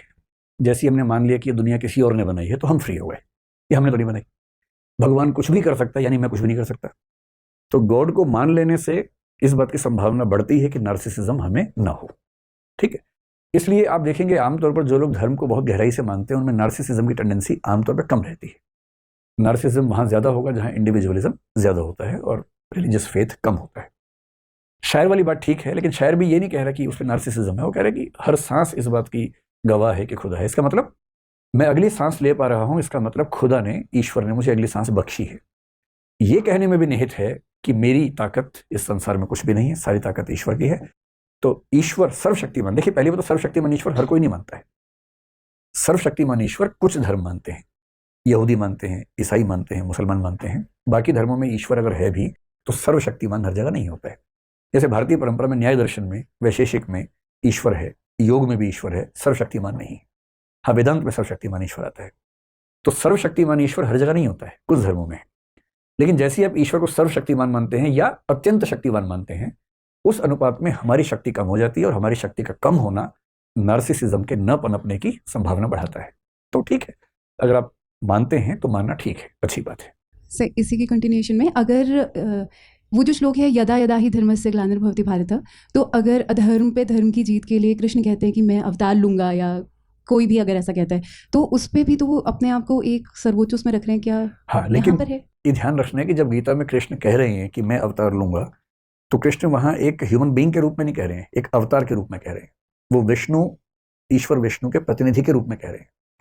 तो ईश्वर का प्रतिनिधि अगर ये कहे कि मैं ईश्वर के आदेश पर आया हूं और ये करने के लिए आया हूं, तो इससे भी नार्सिसिज्म नहीं बढ़ता, क्योंकि वो एक मनुष्य नहीं कह रहा। जब कोई सामान्य मनुष्य ये कहने लगे तो नार्सिसिज्म है, लेकिन ईश्वर या ईश्वर का प्रतिनिधि कहे, क्योंकि ये बात ईसा मसीह भी कह रहे हैं पश्चिम में, ठीक ये बात कह रहे हैं, पर वहां फिर कंसेप्ट चेंज हो गया, वो ईश्वर की बात होगी। लेकिन यदि ये बात कोई सामान्य व्यक्ति कहने लग जाए तो चिंता की बात है। ठीक है, थैंक यू सर। सर मेरा नाम नितिन है। सर ये मैं थोड़ा सा ये समझना चाहूँगा कि नार्सिसिज्म की अगर कहीं से शुरुआत भी होती है, वैसे तो अपने आप ही काम करता है समाज में, लेकिन अगर इसकी कहीं शुरुआत होती है तो बेसिक जो नेसेसरी आइटम्स है उनका हम ये कहें कि इक्वली अगर डिस्ट्रीब्यूट नहीं हो रहा तो यहाँ से भी थोड़ा सा वो बढ़ सकता है। एग्जाम्पल के तौर पर जैसे कि जो गवर्नमेंट जॉब होती है या यूपीएससी का एग्जाम क्लियर करके मान लीजिए कोई अफसर बन जाते हैं, तो उनको ऐसे बेनिफिट भी मिलते हैं जो कि सबको मिलने चाहिए, इक्वली मिलने चाहिए, जैसे मेडिक्लेम और एजुकेशन, ये उनको नॉर्मल से थोड़ा बेहतर मिलती है। अब होता क्या है कि जब उनको एजुकेशन बेहतर मिली जो कि नॉर्मल लोगों को नहीं मिलती, तो वो अपने बच्चों पे भी दबाव डालते कि बेटा हमें वो नहीं मिला जो तुम्हें मिला, तो उन पे बेसिकली इनडायरेक्टली एक यहाँ से नार्सिसिज्म शुरू हो गया, क्योंकि उन्होंने उनके फादर ने कभी फेस नहीं करा, लेकिन अब उनको एक इनडायरेक्टली बेनिफिट मिल गया तो वो आगे अब इसको कंटिन्यू कर रही है। यहाँ से भी क्या नार्सिसिज्म की शुरुआत थोड़ी सी हो जाती है अगर जो बेसिक रेमिटेंस है वो इक्वली अगर ना हो तो। मतलब एक हाइपोथेसिस है, मान भी सकते हैं। आपका मानना यह है कि अगर बुनियादी सुविधाएं सबको बराबर मिलेंगी तो नार्सिसिज्म नहीं होगा, मतलब एक विचार के रूप में कह सकते हैं। क्योंकि जिन देशों में समाजवाद आया, सोवियत संघ एक जमाने में था, चीन भी खुद को समाजवाद का देश कहता ही है, क्यूबा में भी समाजवाद हम देखते हैं। सवाल यह है कि अगर समानता आने से नार्सिसिज्म खत्म हो जाएगा तो लेनिन और स्टालिन क्यों पैदा हुए, माओ क्यों पैदा हुआ, फिदेल कास्ट्रो क्यों पैदा हुआ, और नॉर्थ कोरिया भी समाजवादी देश है, किम जोंग उन क्यों पैदा हुआ। तो जिन देशों में समाजवाद स्थापित हुआ वहां भी नार्सिसिस्ट शासक हुए ही हैं। नार्सिसिज्म दक्षिण पंथ में देखें तो हिटलर से बड़ा नार्सिसिस्ट हमें नजर नहीं आता है। इसलिए मतलब मेरी असहमति है। एक विचार यह है कि समानता आने से समस्याएं दूर हो जाएंगी, एक विचार यह है कि समानता आने से समस्याओं की प्रकृति बदल जाएगी। मेरा ख्याल है समस्याएं बदल जाएंगी और पूरी समानता आ भी नहीं सकती। आप कितनी भी कोशिश करेंगे उसमें देने में समानता बराबर होगी, लेने में बराबर नहीं होगी। रिसेप्टर्स भी तो बराबर चाहिए ना, उसमें रिसीवर्स भी तो बराबर चाहिए लोगों के अंदर। अगर लोगों में क्षमताओं का ही अंतर है तो फिर कहीं ना कहीं विषमता पैदा हो जाएगी।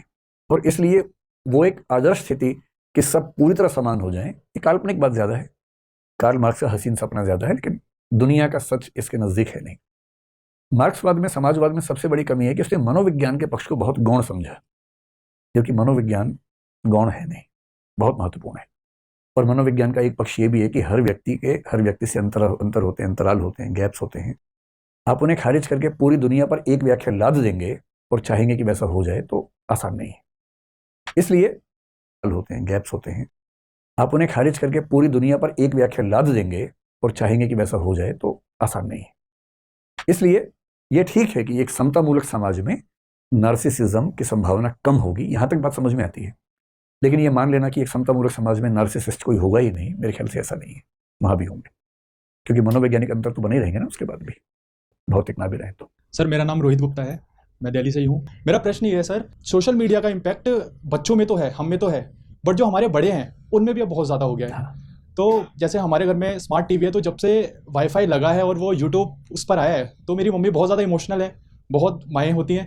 तो वो बहुत ज़्यादा, जैसे अभी आपने बताया था कि स्पिरिचुअल जो नार्सिज्म है वो बहुत ज़्यादा उस यूट्यूब के थ्रू, उस चीज़ों से शॉर्ट वीडियो बहुत ज़्यादा फैल रहे हैं। वो उस पर ज़्यादा देखती होंगी ना, तो उनके थोड़े चैनल चेंज कर दो बस, बाकी सब बढ़िया है। तो उन चीज़ों को समझाया, बताया, यहाँ तक कि मैंने चैनल चेंज किए, जैसे आपकी चीज़ें दिखानी शुरू की, कई चीज़ें फ़र्क पड़ता है। लेकिन फिर भी सर वो चीज़ें उस तरीके से नहीं हो पाती, तो क्या सॉल्यूशन होना चाहिए कि एक इमोशनल व्यक्ति को, हमसे बड़े को, उनको कैसे समझाया जाए? पहली बात तो ना, जो वरिष्ठ नागरिक हैं उनके लिए सोशल मीडिया वरदान ज़्यादा है, अभिशाप कम है।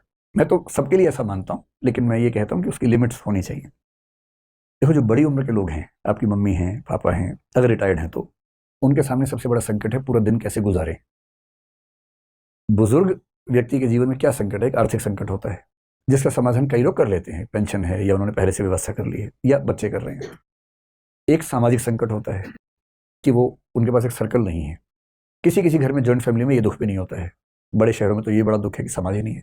तो वो सुबह शाम मंदिर चले गए, उनके लिए मंदिर आध्यात्मिक कम है, सामाजिक स्थान ज़्यादा है, क्योंकि वहाँ एक पूरा ग्रुप मिलता है, खूब बातें होती हैं, हंसी होता है, मजाक होता है, भजन हुए, भजन गाने में जो ऊर्जा खर्च हुई उसमें मजा आया। तो मैं तो अक्सर ये कहता हूँ कि धर्म एक सामाजिक मामला ज़्यादा है, आध्यात्मिक मामला कम है। आध्यात्मिकता की चाशनी में रखते हैं ताकि लोगों को ऐसा लगे, लेकिन उसके मूल जो उसके लाभ हैं वो सामाजिक ज़्यादा है। लेकिन सुबह शाम एक घंटा मंदिर जाने के बाद बाकी 24 घंटे उनकी नींद भी कम होती है उस उम्र में, 6 घंटे सो के 8 घंटे, बाकी 16 घंटे कैसे गुजारें? इसलिए बूढ़े लोगों के सामने, बूढ़े मतलब 50 के ऊपर कुछ भी मान लीजिए, उनके सामने सबसे बड़ा संकट है कि अपना समय कैसे गुजारें। बड़ा मुश्किल होता है। पहले टीवी चैनल्स में क्या था कि एक टीवी चैनल आता था, उसमें क्या देखें, शुरू भी शाम को होता था। कई चैनल्स आए, लेकिन दुर्भाग्य है कि हमारी रुचियां उससे खराब ज़्यादा हुई, क्योंकि जो टीवी सीरियल्स आते थे वो हर घर के अंदर साजिशों पर ही केंद्रित रहते थे। ये अजीब हालत रही हमारे समाज के 10-20 साल तक कि हर घर में साजिशें ही चल रही हैं, प्यार मोहब्बत कहीं है ही नहीं। सोशल मीडिया ने बड़ा कमाल क्या किया कि अब व्यूअर के पास लाखों चॉइसेस हैं। इतनी चॉइसेस सैटेलाइट टीवी कभी दे नहीं सकता था, कभी नहीं दे सकता था। वो एक खबर चलाएगा, अगले 7 दिन तक क्या क्या नहीं करेगा उस खबर के नाम पे। तो सोशल मीडिया में ये है कि ऐसे हजारों चैनल्स हैं जो थोड़े से मैच्योर चैनल्स हैं, बेहतर चैनल्स हैं। बस ये कि एल्गोरिदम ऐसा है कि आपने एक चीज़ देखी बार बार आने लगती है, जब तक कि आप उस पर जाके ये ना कहेंगे डोंट रिकमेंड मी दिस। तो अगर आपकी मम्मी सोशल मीडिया पे आई है, पहली बात तो ये बधाई की बात है कि वो बहुत सीमित दुनिया से बाहर निकल पाई। अब ये है कि उनकी दुनिया इस सेंस में सीमित है कि वो सोशल मीडिया पे जानती नहीं कि क्या क्या है। ये आपकी जिम्मेदारी है उनको 10-20 बढ़िया चैनल्स एक बार दिखाना, एक बार वहाँ ले जाना, एक आध वीडियो दिखा देना, ताकि उनके रिकमेंडेशंस में वो वीडियो आते रहे। अगर उनका स्पिरिचुअल टेस्ट है, जो कि आमतौर पर 50-60 की उम्र के बाद लोगों का हो जाता है, स्पिरिचुअलिज्म में भी कुछ आपको ऐसे लोग मिलेंगे जो तार्किक और बढ़िया बात करते हैं, वो अंधश्रद्धा की बात नहीं करते हैं, वो दिखा दीजिए। हो सकता है कि स्पिरिचुअलिटी में ही उनका टेस्ट बेहतर हो जाए। और थोड़ा सा नॉन स्पिरिचुअल भी दिखाइए, केवल स्पिरिचुअल क्यों, थोड़ा सा मोटिवेशनल हो। कुछ ऐसे चैनल जो किसी ऐसी महिला ने बनाए हों जो अपना घर संभालती थी और उसके बाद उसने कुछ कमाल किया सोशल मीडिया पर, उसका चैनल दिखाइए। तो केवल वैरायटी देने की बात है। एक बार उनको अच्छा लगने लगेगा तो फिर मजा आ जाएगा। और स्टैंड अप कॉमेडी दिखाने से तो ये कि कम से कम जब भी मन दुखी हुआ, एक कॉमिक शो देख लिया और थोड़ा हंसी मजाक हो गया तो मन शांत हो ही जाता है। ठीक है सर, मेरा नाम हिमांशु है, मैं जलंधर से आया हूँ। प्रश्न को छोटा रखूंगा ताकि दूसरों को भी मौका मिले। क्या बात है। तो सर मैं ये समझना चाह रहा हूँ कि भीड़ जो है वो इमोशन से चलती है, तो भीड़ ही किसी भी देश का या किसी भी समाज का भविष्य भी तय करती है। तो हम ऐसा सामाजिक स्तर पे या शिक्षा के स्तर पे क्या कर सकते हैं कि हम जिंदा दिमाग पैदा करें जो भीड़ को एक सही दिशा दे, ताकि हम एक समृद्ध समाज का निर्माण कर पाएं। इसमें मैं आपकी समझ और आपकी राय जानना चाहता हूँ। अब एक छोटी सी सर बात आपके उत्तर से पहले, सॉरी आपको डिस्टर्ब करने के लिए, मैंने डॉक्टर विकास दिव्य कीर्ति को 2020 में सुनना शुरू किया था। मैं ही हूँ, पता है ना। मुझे पता है सर आप ही हैं, लेकिन थोड़ा सा कम्युनिकेशन आपसे सीखने के बाद तो मुझे लगा कि इस तरह से बात को रखा जाए तो ज़्यादा बेहतर है। उससे पहले मैं तार्किक व्यक्ति, मैं समझता हूँ, मेरी समझ में, लिमिटेड समझ में, कि मैं तार्किक व्यक्ति हूँ, लेकिन मैं अग्रेसिव भी था। तो उससे क्या होता था कि जब मैं अपने तर्क अग्रेसिवनेस के साथ रखता था तो उसका मूल्य कोई नहीं रहता था, क्योंकि मैंने आपसे ये सीखा कि कम्युनिकेशन बहुत ज़रूरी है। तो मैं अब आपको सुनने के बाद अपने में ये बदलाव महसूस करता हूँ। मैंने इस चीज़ को ख़त्म किया है और इसकी पुष्टि मेरी माता ने की है कि तुम में ये बदलाव है। तो आने से पहले माता ने कहा था यदि सर से डायरेक्ट शास्त्रकार हो तो आपने सर को मेरा धन्यवाद देना है। तो माता की तरफ से आपको धन्यवाद, मेरी तरफ से उनको भी धन्यवाद दे दीजिएगा। ठीक है। वैसे भी एग्रेसिव होना ना बेवकूफ़ी है, कोई मतलब है नहीं एग्रेसिव होने का। अगर आपके विचार में सच में दम है तो पहुंच ही जाएगा। चिल्लाने से क्या होगा, चीखें चिल्लाने से, है ना। लेकिन आपका जो प्रश्न है भीड़ वाला, देखिए 3 शब्द हैं। एक शब्द है कलेक्टिविटी, एक शब्द होता है क्राउड, एक शब्द होता है मॉब। जब बहुत सारे लोग एक साथ हों हम उसको बोलते हैं कलेक्टिविटी। जब उसमें थोड़ा सा अंधापन आने लगे, इमोशंस हावी होने लगे, तो वो क्राउड हो जाता है। क्राउड के लिए आमतौर पर भीड़ हम कह देते हैं। और जब ये भावनाओं में एकदम अंधी हो जाए तो इसको मॉब बोलते हैं। इसे लिंचिंग जब भी होती है वो क्राउड लिंचिंग नहीं होती, मॉब लिंचिंग होती है, क्योंकि मॉब पागल हो चुकी है। और भीड़ के साथ दिक्कत क्या है, वो लोग इमोशन से फटे हुए लोग हैं। उस समय बारूद है, वो एक चिंगारी देनी है और बम फट जाएगा। और जो लोग मॉब बनाते हैं वही चिंगारी देते हैं उसके बाद। और वो बेचारे लोग समझ नहीं पाते कि उनको इस्तेमाल किया गया उसके अंदर। कोशिश ये करनी है कि एक अच्छा समाज, जब व्यक्ति इंडिविजुअल से कलेक्टिविटी की ओर जाए, अपना विवेक साथ में लेके जाए और कोई उसको भड़का के क्राउड में या मॉब में कन्वर्ट ना कर सके। और ये कब होता है, जब किसी समाज में शिक्षा व्यवस्था, एक मात्रा तक धर्म व्यवस्था भी हो सकती है, परिवारों में जो परवरिश की व्यवस्थाएं हैं वो थोड़ी सी तार्किक हों, वैज्ञानिक हों, समझदारी से भरी हों। हमारी शिक्षा व्यवस्था में जो कमी मुझे लगती है सबसे बड़ी, वो ये कि हम बच्चे को चिंतनशील प्राणी नहीं बनाते। हम उसको रटना सिखाते हैं, याद करना सिखाते हैं। साइंस पढ़ रहे तो मोशन की परिभाषा ये, रटो इसको और ये जाके लिखाना। डेमोक्रेसी की परिभाषा अनडेमोक्रेटिक तरीके से रटवाई जा रही है, वो सब बच्चे वही लिख के आ रहे हैं डेमोक्रेसी क्या है। इतनी गहरी बातें जो स्कूल में पढ़ाई गई महसूस तो करवाई नहीं गई। क्लासरूम में टीचर और विद्यार्थी का संबंध शासक और शासित जैसा ज़्यादा रहता है। अधिकांश स्कूलों में बच्चों को सवाल पूछने की आज़ादी नहीं है, उस पर पिटाई का खतरा उनको होता है।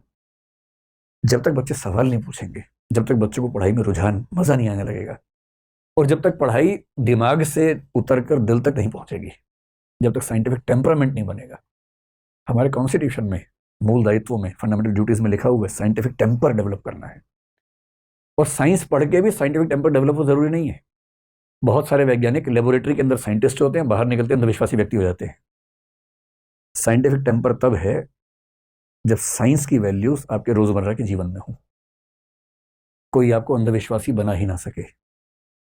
आजकल चमत्कारों का बहुत क्रेज चल रहा है और वो देख के सच में लगता है कि ऐसा कैसे होता है। मैं खुद परेशान रहा हूं, पर मेरी अपनी आदत यह है कि मैं बिना बात के विरोध, बिना बात के समर्थन करने से बचता हूं। तो आपको अजीब सा लगेगा, मैंने बहुत ढूंढ के एक टीचर को तलाशा भारत में कहीं से जो मेंटलिज्म सिखाता है। उससे बात की, उसको दिल्ली बुलाया, 2 दिन मैंने उसकी क्लास अटेंड की, 8-10 घंटे मैंने पढ़ाई की उसके साथ। 50 तरह के चमत्कार और जादू उसने मुझे करके दिखाए। मैं हर बार परेशान हो गया कि कैसे हो गया, फिर उसने सिखाया। अब मैं वो सब कर सकता हूं। मैं अभी नहीं बताऊंगा क्योंकि मैंने उनसे वादा किया कि मैं सारी पोल नहीं खोल सकता हूं, पर मुझे सारी चिंताएं दूर हो गई उसके बाद। कहने का भाव यह है कि एक ऐसा समाज जो किसी बात पर अंधविश्वास नहीं करता है, अंध अविश्वास भी नहीं करता है, जिस चीज पर संदेह है, संशय है, उसको स्टडी करता है, समझता है, चर्चाएं करता है, बहस करता है, वो बनता है जिंदा समाज। वो व्यक्ति होता है जिंदा आदमी। भीड़ से अलग होना अकेला क्राइटेरिया नहीं है। किसी मामले में भीड़ अगर ठीक है तो भीड़ के साथ भी होना चाहिए। समाज के साथ होना भी समझदारी है। पर यदि समाज गलत बात पे एक हुआ है तो आपको समाज से अलग होने का साहस भी होना चाहिए, विवेक भी होना चाहिए। और ये तभी आएगा जब पढ़ने लिखने की, समझदारी की संस्कृति विकसित होगी। और ये तब होती है जब सरकार शिक्षा पे बजट भी अपना बढ़ाए, ऐसे टीचर्स को भी तलाशे। और सबसे बड़ी बात, एक टीचर बनना समाज में सपना जिस दिन बन गया। अभी देश के सबसे योग्य लोग क्या बनना चाहते हैं? उनको IIT करना है, एम्स करना है, डॉक्टर बनना है, इंजीनियर बनना है, MBA करना है, कंपनियां चलानी है, IAS बनना है, IPS बनना है। देश के सबसे समझदार व्यक्ति को टीचर नहीं बनना है। और जिस दिन देश के सबसे योग्य लोग टीचर बनने की जिद कर लेंगे, समाज बदल जाएगा। वो कब होगा? जब टीचर को सुविधाएं और सम्मान इतना मिले। अमेरिका जैसे देशों में, इंग्लैंड जैसे देशों में आपको पता है डॉक्टर इंजीनियर से ज्यादा वेतन और सम्मान टीचर्स का होता है, इसलिए वहां पढ़ाई की वैल्यू है। यहाँ टीचर वो बनता है जो कुछ नहीं बन पाया। हम लोग मजाक में कहते हैं कि टीचर और फटीचर में अंतर ही नहीं होता यहाँ पर। तो जिस दिन शिक्षा, अध्यापक, इन सब का सम्मान ठीक से होने लगेगा, कल्चर बदलेगी, कल्चर ऑफ लर्निंग बदलेगी देश में। और उसके 20-50 साल बाद आपको समाज वैसा नजर आएगा जो मुद्दों पर सोचता है, समझता है, न कि बह जाता है। लंबा समय लगेगा, 2 दिन की बात नहीं है।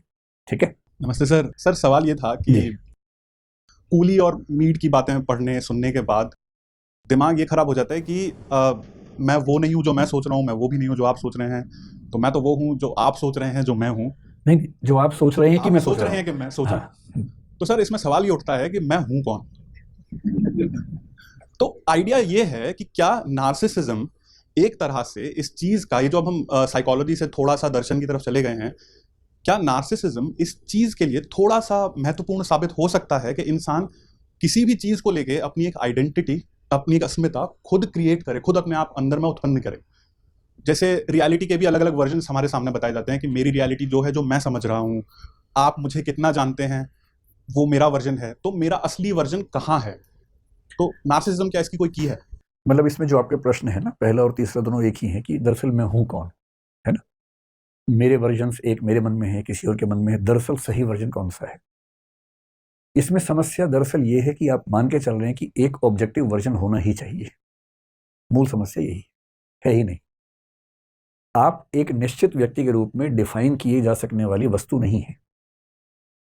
मैं क्यों मान लूं कि मुझे डिफाइन किया जा सकता है पूरी तरह से ऑब्जेक्टिवली? नहीं कर सकते मुझे कोई डिफाइन। मेरी नजर में मेरा परसेप्शन आज जो है, कल वो नहीं था, कल फिर वो नहीं रहेगा, वो भी चेंज होता रहता है। आपकी नजर में मेरा परसेप्शन चेंज होता रहेगा। मान लीजिए कि मैं 100 में से 99 स्थितियों में बहुत शांत रहता हूं, एक स्थिति में बहुत गुस्सा मुझे आ गया। संयोग से 3 व्यक्तियों ने जीवन में मुझे उसी एक क्षण में देखा और वो अपने घर जाके क्या बोले, बड़ा गुस्सा आदमी है, जबकि वो मेरे 100 में से एक स्थिति थी। ऐसे हजारों परसेप्शंस मेरे बारे में हैं, मेरे अपने परसेप्शंस मेरे बारे में हैं। मैं ये जिद क्यों ठानूं कि मेरे बारे में एक निश्चित परसेप्शन या निश्चित रियलिटी होनी ही चाहिए? इसको मनोविज्ञान में आजकल बोलते हैं कि फ्लूइड आइडेंटिटी है। हम सबकी आइडेंटिटी फ्लूइड है, तरल है, कुछ नहीं है। पानी को गिलास में डालेंगे तो गिलास जैसा हो जाएगा, कटोरी में डालेंगे तो कटोरी जैसा हो जाएगा। तो हम सबका जो मैं है वो फ्लूइड है, फिक्स नहीं है। दूसरा जब आप कहना कि मैं हूं कौन, यहां मैं का मतलब जो मैं है उसके दो मतलब होते हैं। मनोविज्ञान में या साइकोलॉजी में मैं का मतलब छवि से है। जो हम सेल्फ की धारणा कहते हैं, इसका मतलब मेरे मन में मेरी छवि क्या है। और दर्शन में मैं का मतलब होता है कि सत्ता या एग्जिस्टेंस, कि अगर मैं कहता हूं कि मैं हूं तो मैं का मतलब क्या, शरीर तो मर जाता है। और अगर शरीर ही मैं है तो पहले मैं इतना सा था, इतना बड़ा हो गया, बाद में बूढ़ा हो जाऊंगा। जो चेंज हो रहा है इसमें से मैं कौन है? कहीं ऐसा तो नहीं कि शरीर नहीं, कोई स्थायी वस्तु अंदर है, आत्मा, वो मैं है। कई लोग ये मानते हैं कि मैं का मतलब आत्मा है। अब जो आत्मा भी नहीं मानते वो क्या माने? जैसे बुद्ध है, आत्मा भी नहीं मानते, या चार्वाक नहीं मानते, पश्चिम में कई लोग नहीं मानते। इस क्वेश्चन को फिलोसफी में कहते हैं the question of personal identity, कि एक व्यक्ति को जीवन भर एक व्यक्ति के रूप में क्यों जाना गया। मैं अपना नाम अगर बोलूं, आज से 30 या 40 साल पहले एक छोटा सा बच्चा था, उसका वही नाम था जो आज मेरा नाम है। ये कैसे हुआ कि एक बच्चा बड़ा हो गया लेकिन नाम वही है, जबकि एक ही सत्ता कैसे माने? इसको एकदम अलग है, हुलिया हुलिया सब अलग हो गया। इस प्रॉब्लम का नाम पर्सनल आइडेंटिटी, और इसका जवाब दरअसल दुनिया में आज तक किसी के पास है नहीं। क्योंकि आत्मा अगर निश्चित रूप से सब लोग मानते तो शायद जवाब हो जाता, पर साइंस भी ये साबित करने के आसपास है कि बहुत आसान नहीं है साबित करना इसको, कि मानना आसान नहीं। तो अंत में लिंग्विस्टिक फिलोसफर्स में से कुछ ने, एक्सट्रॉसन नाम के दार्शनिक ने कहा कि यह प्रश्न ही अवैध है, ये केवल भाषाई गलती है। ये बात बौद्धों ने भी कही थी संकेत के रूप में, कि नदी नहीं होती है। नदी क्या होती है? पानी की असंख्य बूंदें प्रवाह में चल रही हैं, आप उन सबको मिला के एक नाम दे दीजिए नदी। नदी केवल एक नाम है। ऐसे ही आप या मैं केवल एक नाम है। असंख्य परिवर्तनों को एक रूप में बांधने की कोशिश में हमने एक नाम दे दिया। नॉमिनलिज्म इस विचार को बोलते हैं, अपोहवाद भी कुछ लोग बोलते हैं। फिलोसफर्स में से कुछ ने, एक्सट्रॉसन नाम के दार्शनिक ने कहा कि यह प्रश्न ही अवैध है, ये केवल भाषाई गलती है। ये बात बौद्धों ने भी कही थी संकेत के रूप में, कि नदी नहीं होती है। नदी क्या होती है? पानी की असंख्य बूंदें प्रवाह में चल रही हैं, आप उन सबको मिला के एक नाम दे दीजिए नदी। नदी केवल एक नाम है। ऐसे ही आप या मैं केवल एक नाम है। असंख्य परिवर्तनों को एक रूप में बांधने की कोशिश में हमने एक नाम दे दिया। नॉमिनलिज्म इस विचार को बोलते हैं, अपोहवाद भी कुछ लोग बोलते हैं।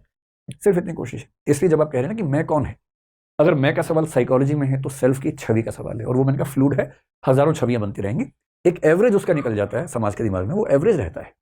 उसके बाद भी कुछ लोग उस एवरेज से अच्छा, कुछ एवरेज से बुरा आपको मानेंगे, इसमें कुछ नहीं कर सकते। और मैं की सत्ता आज तक किसी को नहीं पता लगा कौन है। तो हम भी जिज्ञासु व्यक्ति हैं। और मैं तो हमेशा ये कहता हूँ कि फिलोसफी पढ़ो, साइकोलॉजी पढ़ो, तो निष्कर्ष ढूंढने की जिद मत करना। आज तक निष्कर्ष नहीं मिला, ये भी एक निष्कर्ष है। और यदि आप इस निष्कर्ष तक ठीक से पहुंच गए तो ज्ञान और विनम्रता दोनों साथ में रहेंगे। वरना ज्ञानी आदमी में नार्सिसिस्ट होने की बहुत टेंडेंसी होती है। वो अपना सिद्धांत बनाता है, फिर फूल जाता है कि यही अंतिम सत्य है। कोई अंतिम सच नहीं है भाई, सबको अपनी अपनी राय लगता है कि ठीक है, भविष्य तय करेगा क्या सच है। ठीक है। नमस्कार सर, मेरा नाम शशांक कश्यप है। सर मेरा सवाल ये है कि आज एक कल्चर बहुत ज़्यादा चला हुआ है यूएस के अंदर, जिसे कहते हैं सेल्फ लव। हाँ। यानी कि सेल्फ लव के माध्यम से वो ये कहना चाहते हैं कि हम जैसे भी है खुद को स्वीकार करें। पर कभी कभी ऐसा भी होता है सर कि जो सेल्फ लव होता है वो काफ़ी सेल्फ हार्मिंग भी होता है। क्योंकि अगर कोई व्यक्ति, इसकी सेहत बहुत ज़्यादा ख़राब है, जो काफ़ी ज़्यादा ओबेसिटी का शिकार है, अगर वो इस बात को स्वीकारे ना कि वो ओबेसिटी का शिकार है, और वो ये मान के चले कि वो सेल्फ लव में अपने आप को जैसा है वो सही मान ले, तो ये भी तो सर गलत है। ठीक बात है। एक शब्द ये बता रहे हैं कि आजकल अमेरिका में एक मूवमेंट चल रहा है सेल्फ लव का। इसमें 2-3 शब्द और भी हैं। एक होता है सेल्फ एस्टीम, एक होता है सेल्फ एप्रिसिएशन, और एक होता है सेल्फ कॉन्फिडेंस। इन चारों में ना थोड़ा सा रिलेशनशिप भी हमें समझ में आनी चाहिए, तो कंफ्यूजन कम होते हैं उसके बाद। सेल्फ लव का मतलब तो ये होता है कि हम अपने आप से प्रेम करें, हम जैसे भी हैं। और ये बात सच में है कि प्रेम में थोड़ा सा अंधापन होता ही है। जब आप किसी से प्यार करते हैं तो उस समय बहुत विवेकशील निगाह से उसको देखने की क्षमता हमारे अंदर कम हो जाती है। सेल्फ एस्टीम बेहतर शब्द है। अगर आप मुझसे पूछें तो मैं कहूँगा सेल्फ लव के बदले सेल्फ एस्टीम पर फोकस ज़्यादा होना चाहिए। सेल्फ एस्टीम का मतलब ये होता है आत्मसम्मान के नज़दीक है, सेल्फ रिस्पेक्ट का नज़दीक है। इसका मतलब ये हुआ कि मैं जो हूँ उसे मैं सहजता से स्वीकार कर सकूँ।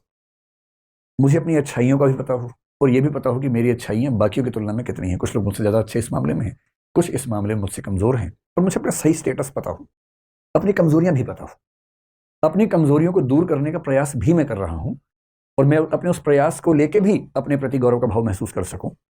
तो सेल्फ एस्टीम एक ऐसा कंसेप्ट है जिसमें अपने आप से प्रेम करने के साथ अपनी कमियों को स्वीकार करने का आग्रह भी है, कमियों को दूर करने का आग्रह भी है। इसलिए अगर आप मुझसे पूछेंगे तो self love can lead to narcissism, लेकिन सेल्फ एस्टीम पर फोकस करते रहें तो बेहतर होता है। अपनी कमियां, अच्छाइयां, इन सबको समझना, उनके साथ सहज होना, कि भाई ये व्यक्ति मुझसे अच्छी बांसुरी बजा लेता है, मैं नहीं बजा पाता, कोई बात नहीं, मैं इससे बेहतर ये काम कर लेता हूँ।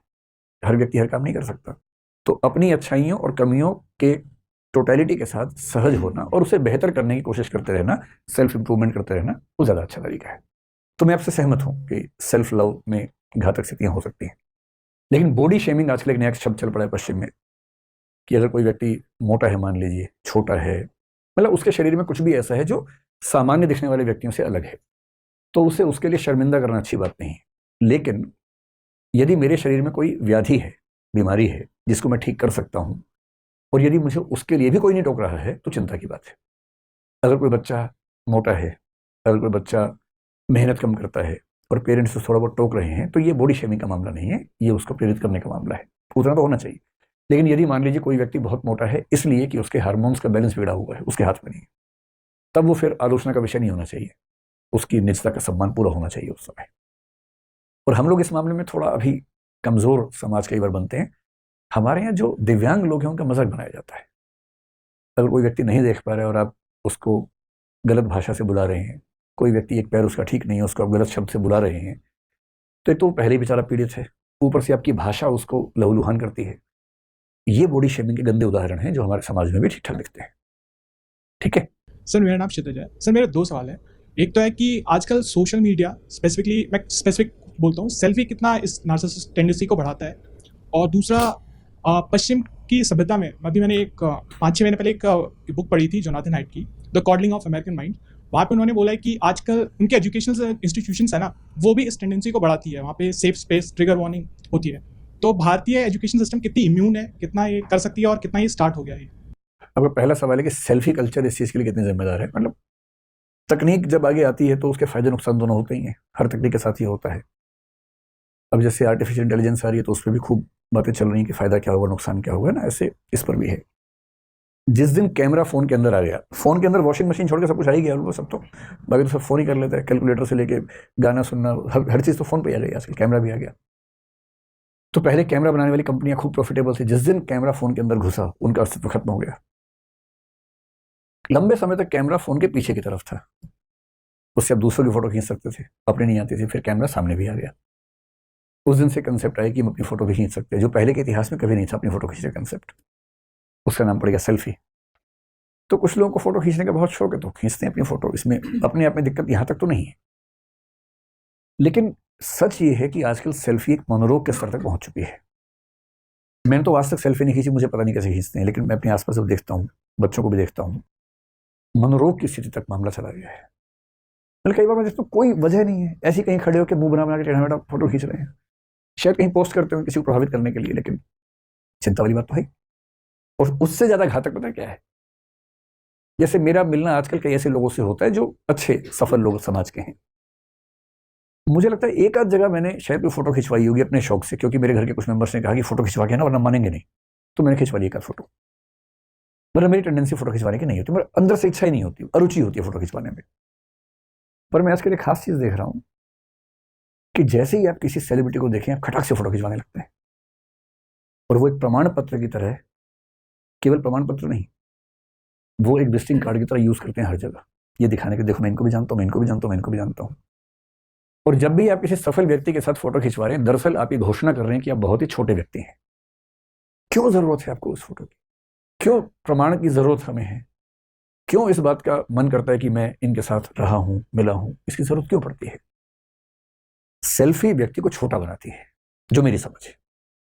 और जिस सेल्फी में आप अकेले हैं वो आपको आत्ममुग्ध बना सकती है। ऊपर से फिल्टर्स यूज़ करके आप इतने सुंदर हो जाते जितने आप हैं नहीं दरअसल, कोई भी। तो मेरी व्यक्तिगत राय ये है कि सेल्फी एक लॉन्ग रन में घातक परंपरा हो सकती है, लेकिन इसका समाधान कोई नज़र नहीं आ रहा।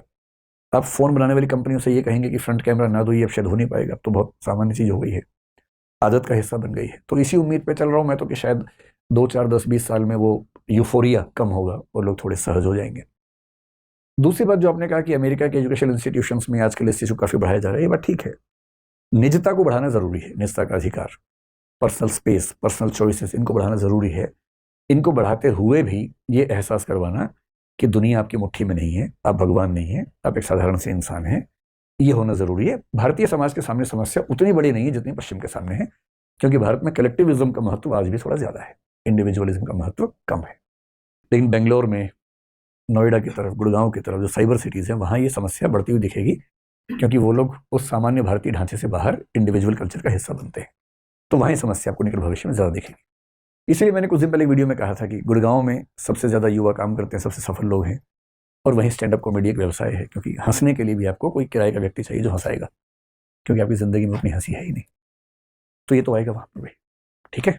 नमस्ते सर, मेरा नाम शुभम है, मैं अलवर राजस्थान से हूँ। सर मैं आपको बहुत बहुत बधाई देना चाहता हूँ और आपको धन्यवाद कहना चाहता हूँ, क्योंकि सर मेरी समझ में अब तक केवल ऐसे शोज होते आए थे, जैसे डांस शोज हो गए या फिर म्यूजिक शो हो गए, स्टैंड अप शो हो गए, लेकिन शायद पहली बार ऐसा हो रहा है कि एक टीचर एक शो कर रहा है या एक टीचर एक कार्यक्रम कर रहा है और इतने सारे लोग दूर दूर से आए हुए हैं। तो सर बहुत बहुत धन्यवाद आपका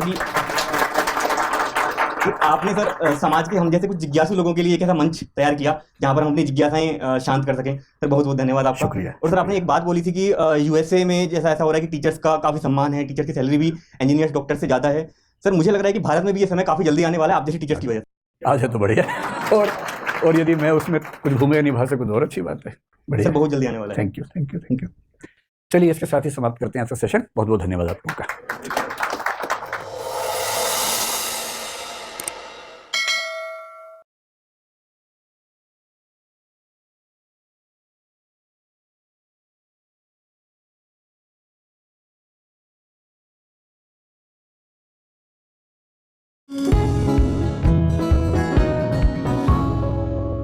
तो इस नए चैनल पर आप सबका स्वागत है, और मुझे बहुत खुशी है कि इस बातचीत के लिए आप यहाँ पर आए। मैं सोच रहा था कि किस टॉपिक से हम शुरू करें। बहुत सारे सुझाव थे, मेरे मन में भी थे। अंत में तय हुआ कि कोई ऐसा टॉपिक ले जो बहुत ही बेसिक सा हो, जो हर व्यक्ति के लिए ज़रूरी हो, जिसका महत्व हो। और मुझे पता नहीं क्यों, अगर मैं सोचता हूँ कि इस चैनल की शुरुआत मैंने क्यों की, इसका पर्पस क्या है, अगर एक पर्पस तय करना हो, बाकी पर्पस तो सारे होते ही हैं।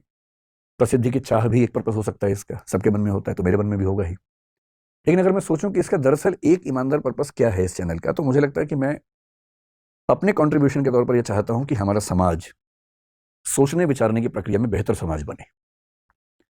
हम एक सेंटिमेंटल समाज के रूप में ना हो, हम एक इंटेलेक्चुअल समाज भी तो हो।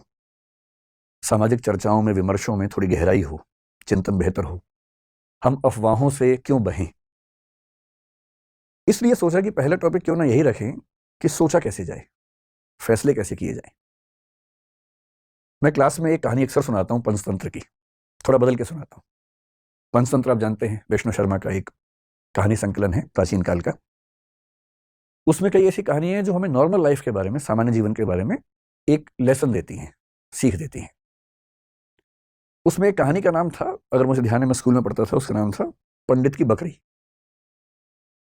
कहानी थोड़ी सी अलग थी, मैं उसे थोड़ा सा अलग करके आपको सुनाता हूँ ताकि आज के परिवेश में उसका महत्व ज्यादा समझ में आए। कहानी ये है, मैं फिर बता रहा हूँ, कहानी में बदल के सुना रहा हूँ ताकि बाद में कोई हमला ना करे कि नहीं कहानी तो ये थी, बदल कैसे दी। उस कहानी में ये था कि एक पंडित जी एक बकरी खरीद के जा रहे हैं। 3 लोगों को लालच है कि बकरी खाएंगे हम। उनको बेवकूफ़ बनाने के लिए एक ने कहा कि कुत्ता कहाँ ले जा रहे हो, एक ने कहा कि आप कौन सा पशु बताया, मेरा 3 पशुओं के नाम बोले कि ये कहाँ ले जा रहे हो, वो कहाँ ले जा रहे हो। उन्हें कन्फ्यूजन हो गया कि ज़रूर कोई बहुरूपीय जानवर है, तो छोड़ के भाग गए। मैं इस कहानी को थोड़ा सा मोल्ड करके सुनाता हूँ कि एक बार एक आदमी एक छोटा सा बछड़ा खरीद के जा रहा था, सुंदर सा, और 3-4 चोरों की नज़र पड़ी। उनका मन हुआ कि काश ये बछड़ा हमें मिल जाए, सस्ता मिल जाए, आधे दाम पे या उससे कम पे मिल जाए, तो क्या करें। तो उन्होंने एक साजिश की। बारी बारी वो उस व्यक्ति से रास्ते में मिले। पहले एक व्यक्ति मिला एकदम सीरियस चेहरा बना के। उसने कहा, अरे पंडित जी ये बकरी कितने की ली। पंडित जी ने कहा, यार ये तो बछड़ा है, बकरी थोड़ा है। तो वो बड़े अच्छे से हंसा, ये बछड़ा है, अच्छा, इतना कह के मुस्कुराते हुए निकल गया वहां से। पंडित जी को लगा अजीब गधा आदमी है, फिर देखा है तो बछड़ा ही। उसका उतना ही काम था, किया और निकल गया। अब वो आगे चल रहे हैं, करीब 100-200 मीटर के बाद एक दूसरा आदमी अलग जगह से आया। इनके बीच में आपस में साठ-गांठ है, ये इनको नहीं पता है। दूसरा आदमी आया और आते बोला, वाह पंडित जी कितनी मोटी बकरी है, एकदम बछड़ा लग रही है देखने में तो। अब इसको लगा कि ये तो मामला फंस गया। ध्यान से देखा, बोला नहीं यार मैं तो बछड़ा ही लाया हूं। बोला वही तो मैं कह रहा हूं, देखने में लग रहा है एकदम, लेकिन है मोटी बकरी। ये कह के वो भी निकल गया। फिर 1 किलोमीटर बाद तीसरा मिला। और उसने कहा पंडित जी बस ऐसी ही बकरी चाहिए मुझे भी, कहाँ मिलेगी ऐसी बकरी? उसने कहा, फिर पंडित ने फिर थोड़ा धमकाते हुए कहा कि यार ये बछड़ा है भाई, लेकिन अब वो दबाव कम बना रहा था, वो खुद दबाव में था, तो वो भी ठहाका मार के ऐसा बोला, बछड़ा ऐसा होता है, अच्छा, ये करके चला गया। और फिर चौथा आदमी जो असली था उनका मास्टरमाइंड, चीफ कॉन्स्पिरेटर, फिर वो आया पैसे गिनते हुए। उसने कहा, अरे अरे अरे ऐसा ही बकरा चाहिए, ऐसी बकरी चाहिए, कितने की मिलेगी, कितने की मिलेगी? तो पंडित जी को लगा मुझसे बहुत बड़ी गलती हो गई है, मैं तो बकरी खरीद के ले आया बछड़े के नाम पे या बछिया के नाम पे, फिर लगा घर जाऊंगा घर पे पिटूंगा, इससे अच्छा नुकसान कम कर लेता हूं। तो एज्यूम कीजिए कि उस जमाने में 100 रुपए के आसपास का लिया था, तो उन्होंने बताया कि मैंने 100 का लिया है। प्लस 100 का, बकरी तो 20 रुपए की आ जाती है, लेकिन ये इतनी तंदुरुस्त है, अगर आप चाहें तो मैं इसके बदले आपको 40 रुपए दे सकता हूं। और पंडित जी को लगा कि यार चलो 60 का नुकसान सही, कम से कम 80 का तो नहीं होगा, और 40 का उसको दिया और खुश होकर घर लौटे कि बच गया आज तो। अब ये जो पंचतंत्र की कहानी है, ये इसलिए है कि जब हम जीवन में निर्णय करते हैं तो हमारे पास बहुत सारे ऊट पटांग से इनपुट्स आते हैं, और यदि आप बहुत समझदार इंसान नहीं हैं तो इस बात का पूरा खतरा है कि कोई ना कोई कभी ना कभी आपको बेवकूफ बना ही देगा। और हम जिस दौर में हैं, हम तो व्हाट्सएप यूनिवर्सिटी के दौर में हैं, सारा ज्ञान ही वहां से आता है, सोशल मीडिया। आप लोग मोबाइल फोन के मरीज हो चुके होंगे मेरे ख्याल से, मैं भी आधा मरीज हूं, आप भी होंगे ही, आप तो नई जनरेशन के लोग हैं, ज्यादा मरीज होंगे। बिना वजह के मोबाइल फोन खोल लेते होंगे, फिर उस पर करते रहते होंगे ऐसे ऐसे, रील देख रहे हैं तो रील ही देख रहे हैं, शॉर्ट्स देख रहे हैं तो शॉर्ट्स ही देख रहे हैं, मन ही नहीं भर रहा है।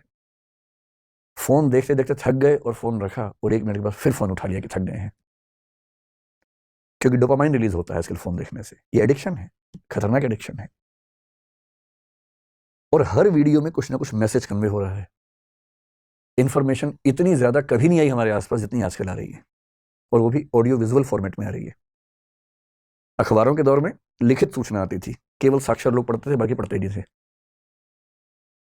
आज के दौर में ऑडियो है, विजुअल है, टेक्स्ट है, हर भाषा में है, कोई व्यक्ति बच ही नहीं सकता।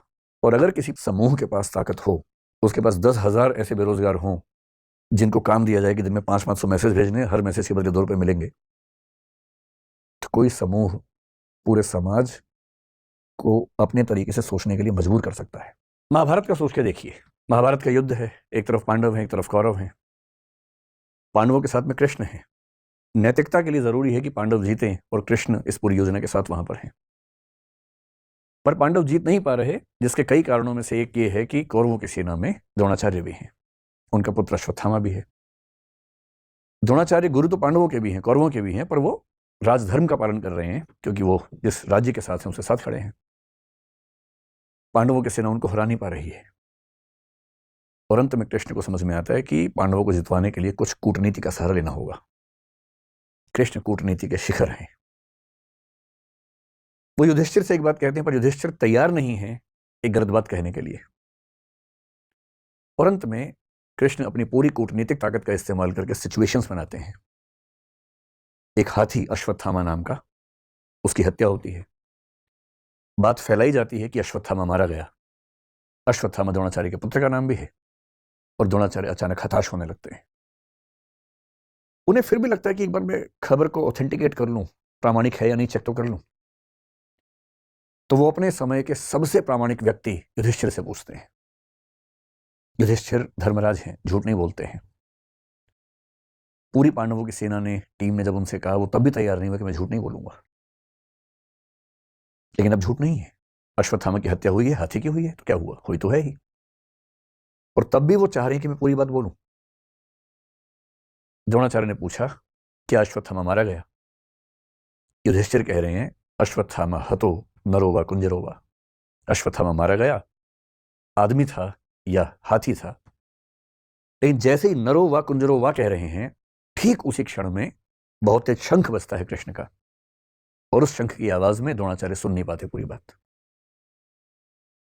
और क्योंकि वो सुनते हैं सिर्फ इतना कि अश्वत्थामा मारा गया, वो हताश हो जाते हैं, हथियार छोड़ देते हैं, युद्ध भूमि में जमीन पर टिक के बैठ जाते हैं, और इसी क्षण का फायदा उठाकर धृष्टद्युम्न उनकी हत्या कर देता है। मैं सोचता हूं कई बार कि द्रोणाचार्य इतने योग्य व्यक्ति थे, यदि मिस इन्फॉर्मेशन से या मैनिपुलेटिव इन्फॉर्मेशन से उनको भी एक गलत तथ्य के प्रति आश्वस्त किया जा सकता था, तो आज के दौर में जब हर तरफ सोशल मीडिया के हमले हैं, कैसे कोई व्यक्ति सही फैसले करे? अगर द्रोणाचार्य उस आवाज को सुन पाते, नरो व कुंजरो वा, तो शायद उनका फैसला बदल गया होता, शायद युद्ध की कहानियां अलग होती। पर किस तरह से सूचनाएं पहुंचे, कौन सी सूचनाएं ठीक से न पहुंचने दी जाएं, कैसे कंटेक्स्ट से बात को हटा दिया जाए, अगर सूचना देने वाले इसमें माहिर हों तो समाज क्या करे, आम आदमी क्या करे, द्रोणाचार्य जैसा महान चिंतक क्या करे। और इसलिए कुछ बातें जो मुझे लगता है कि होनी चाहिए इस मसले पर।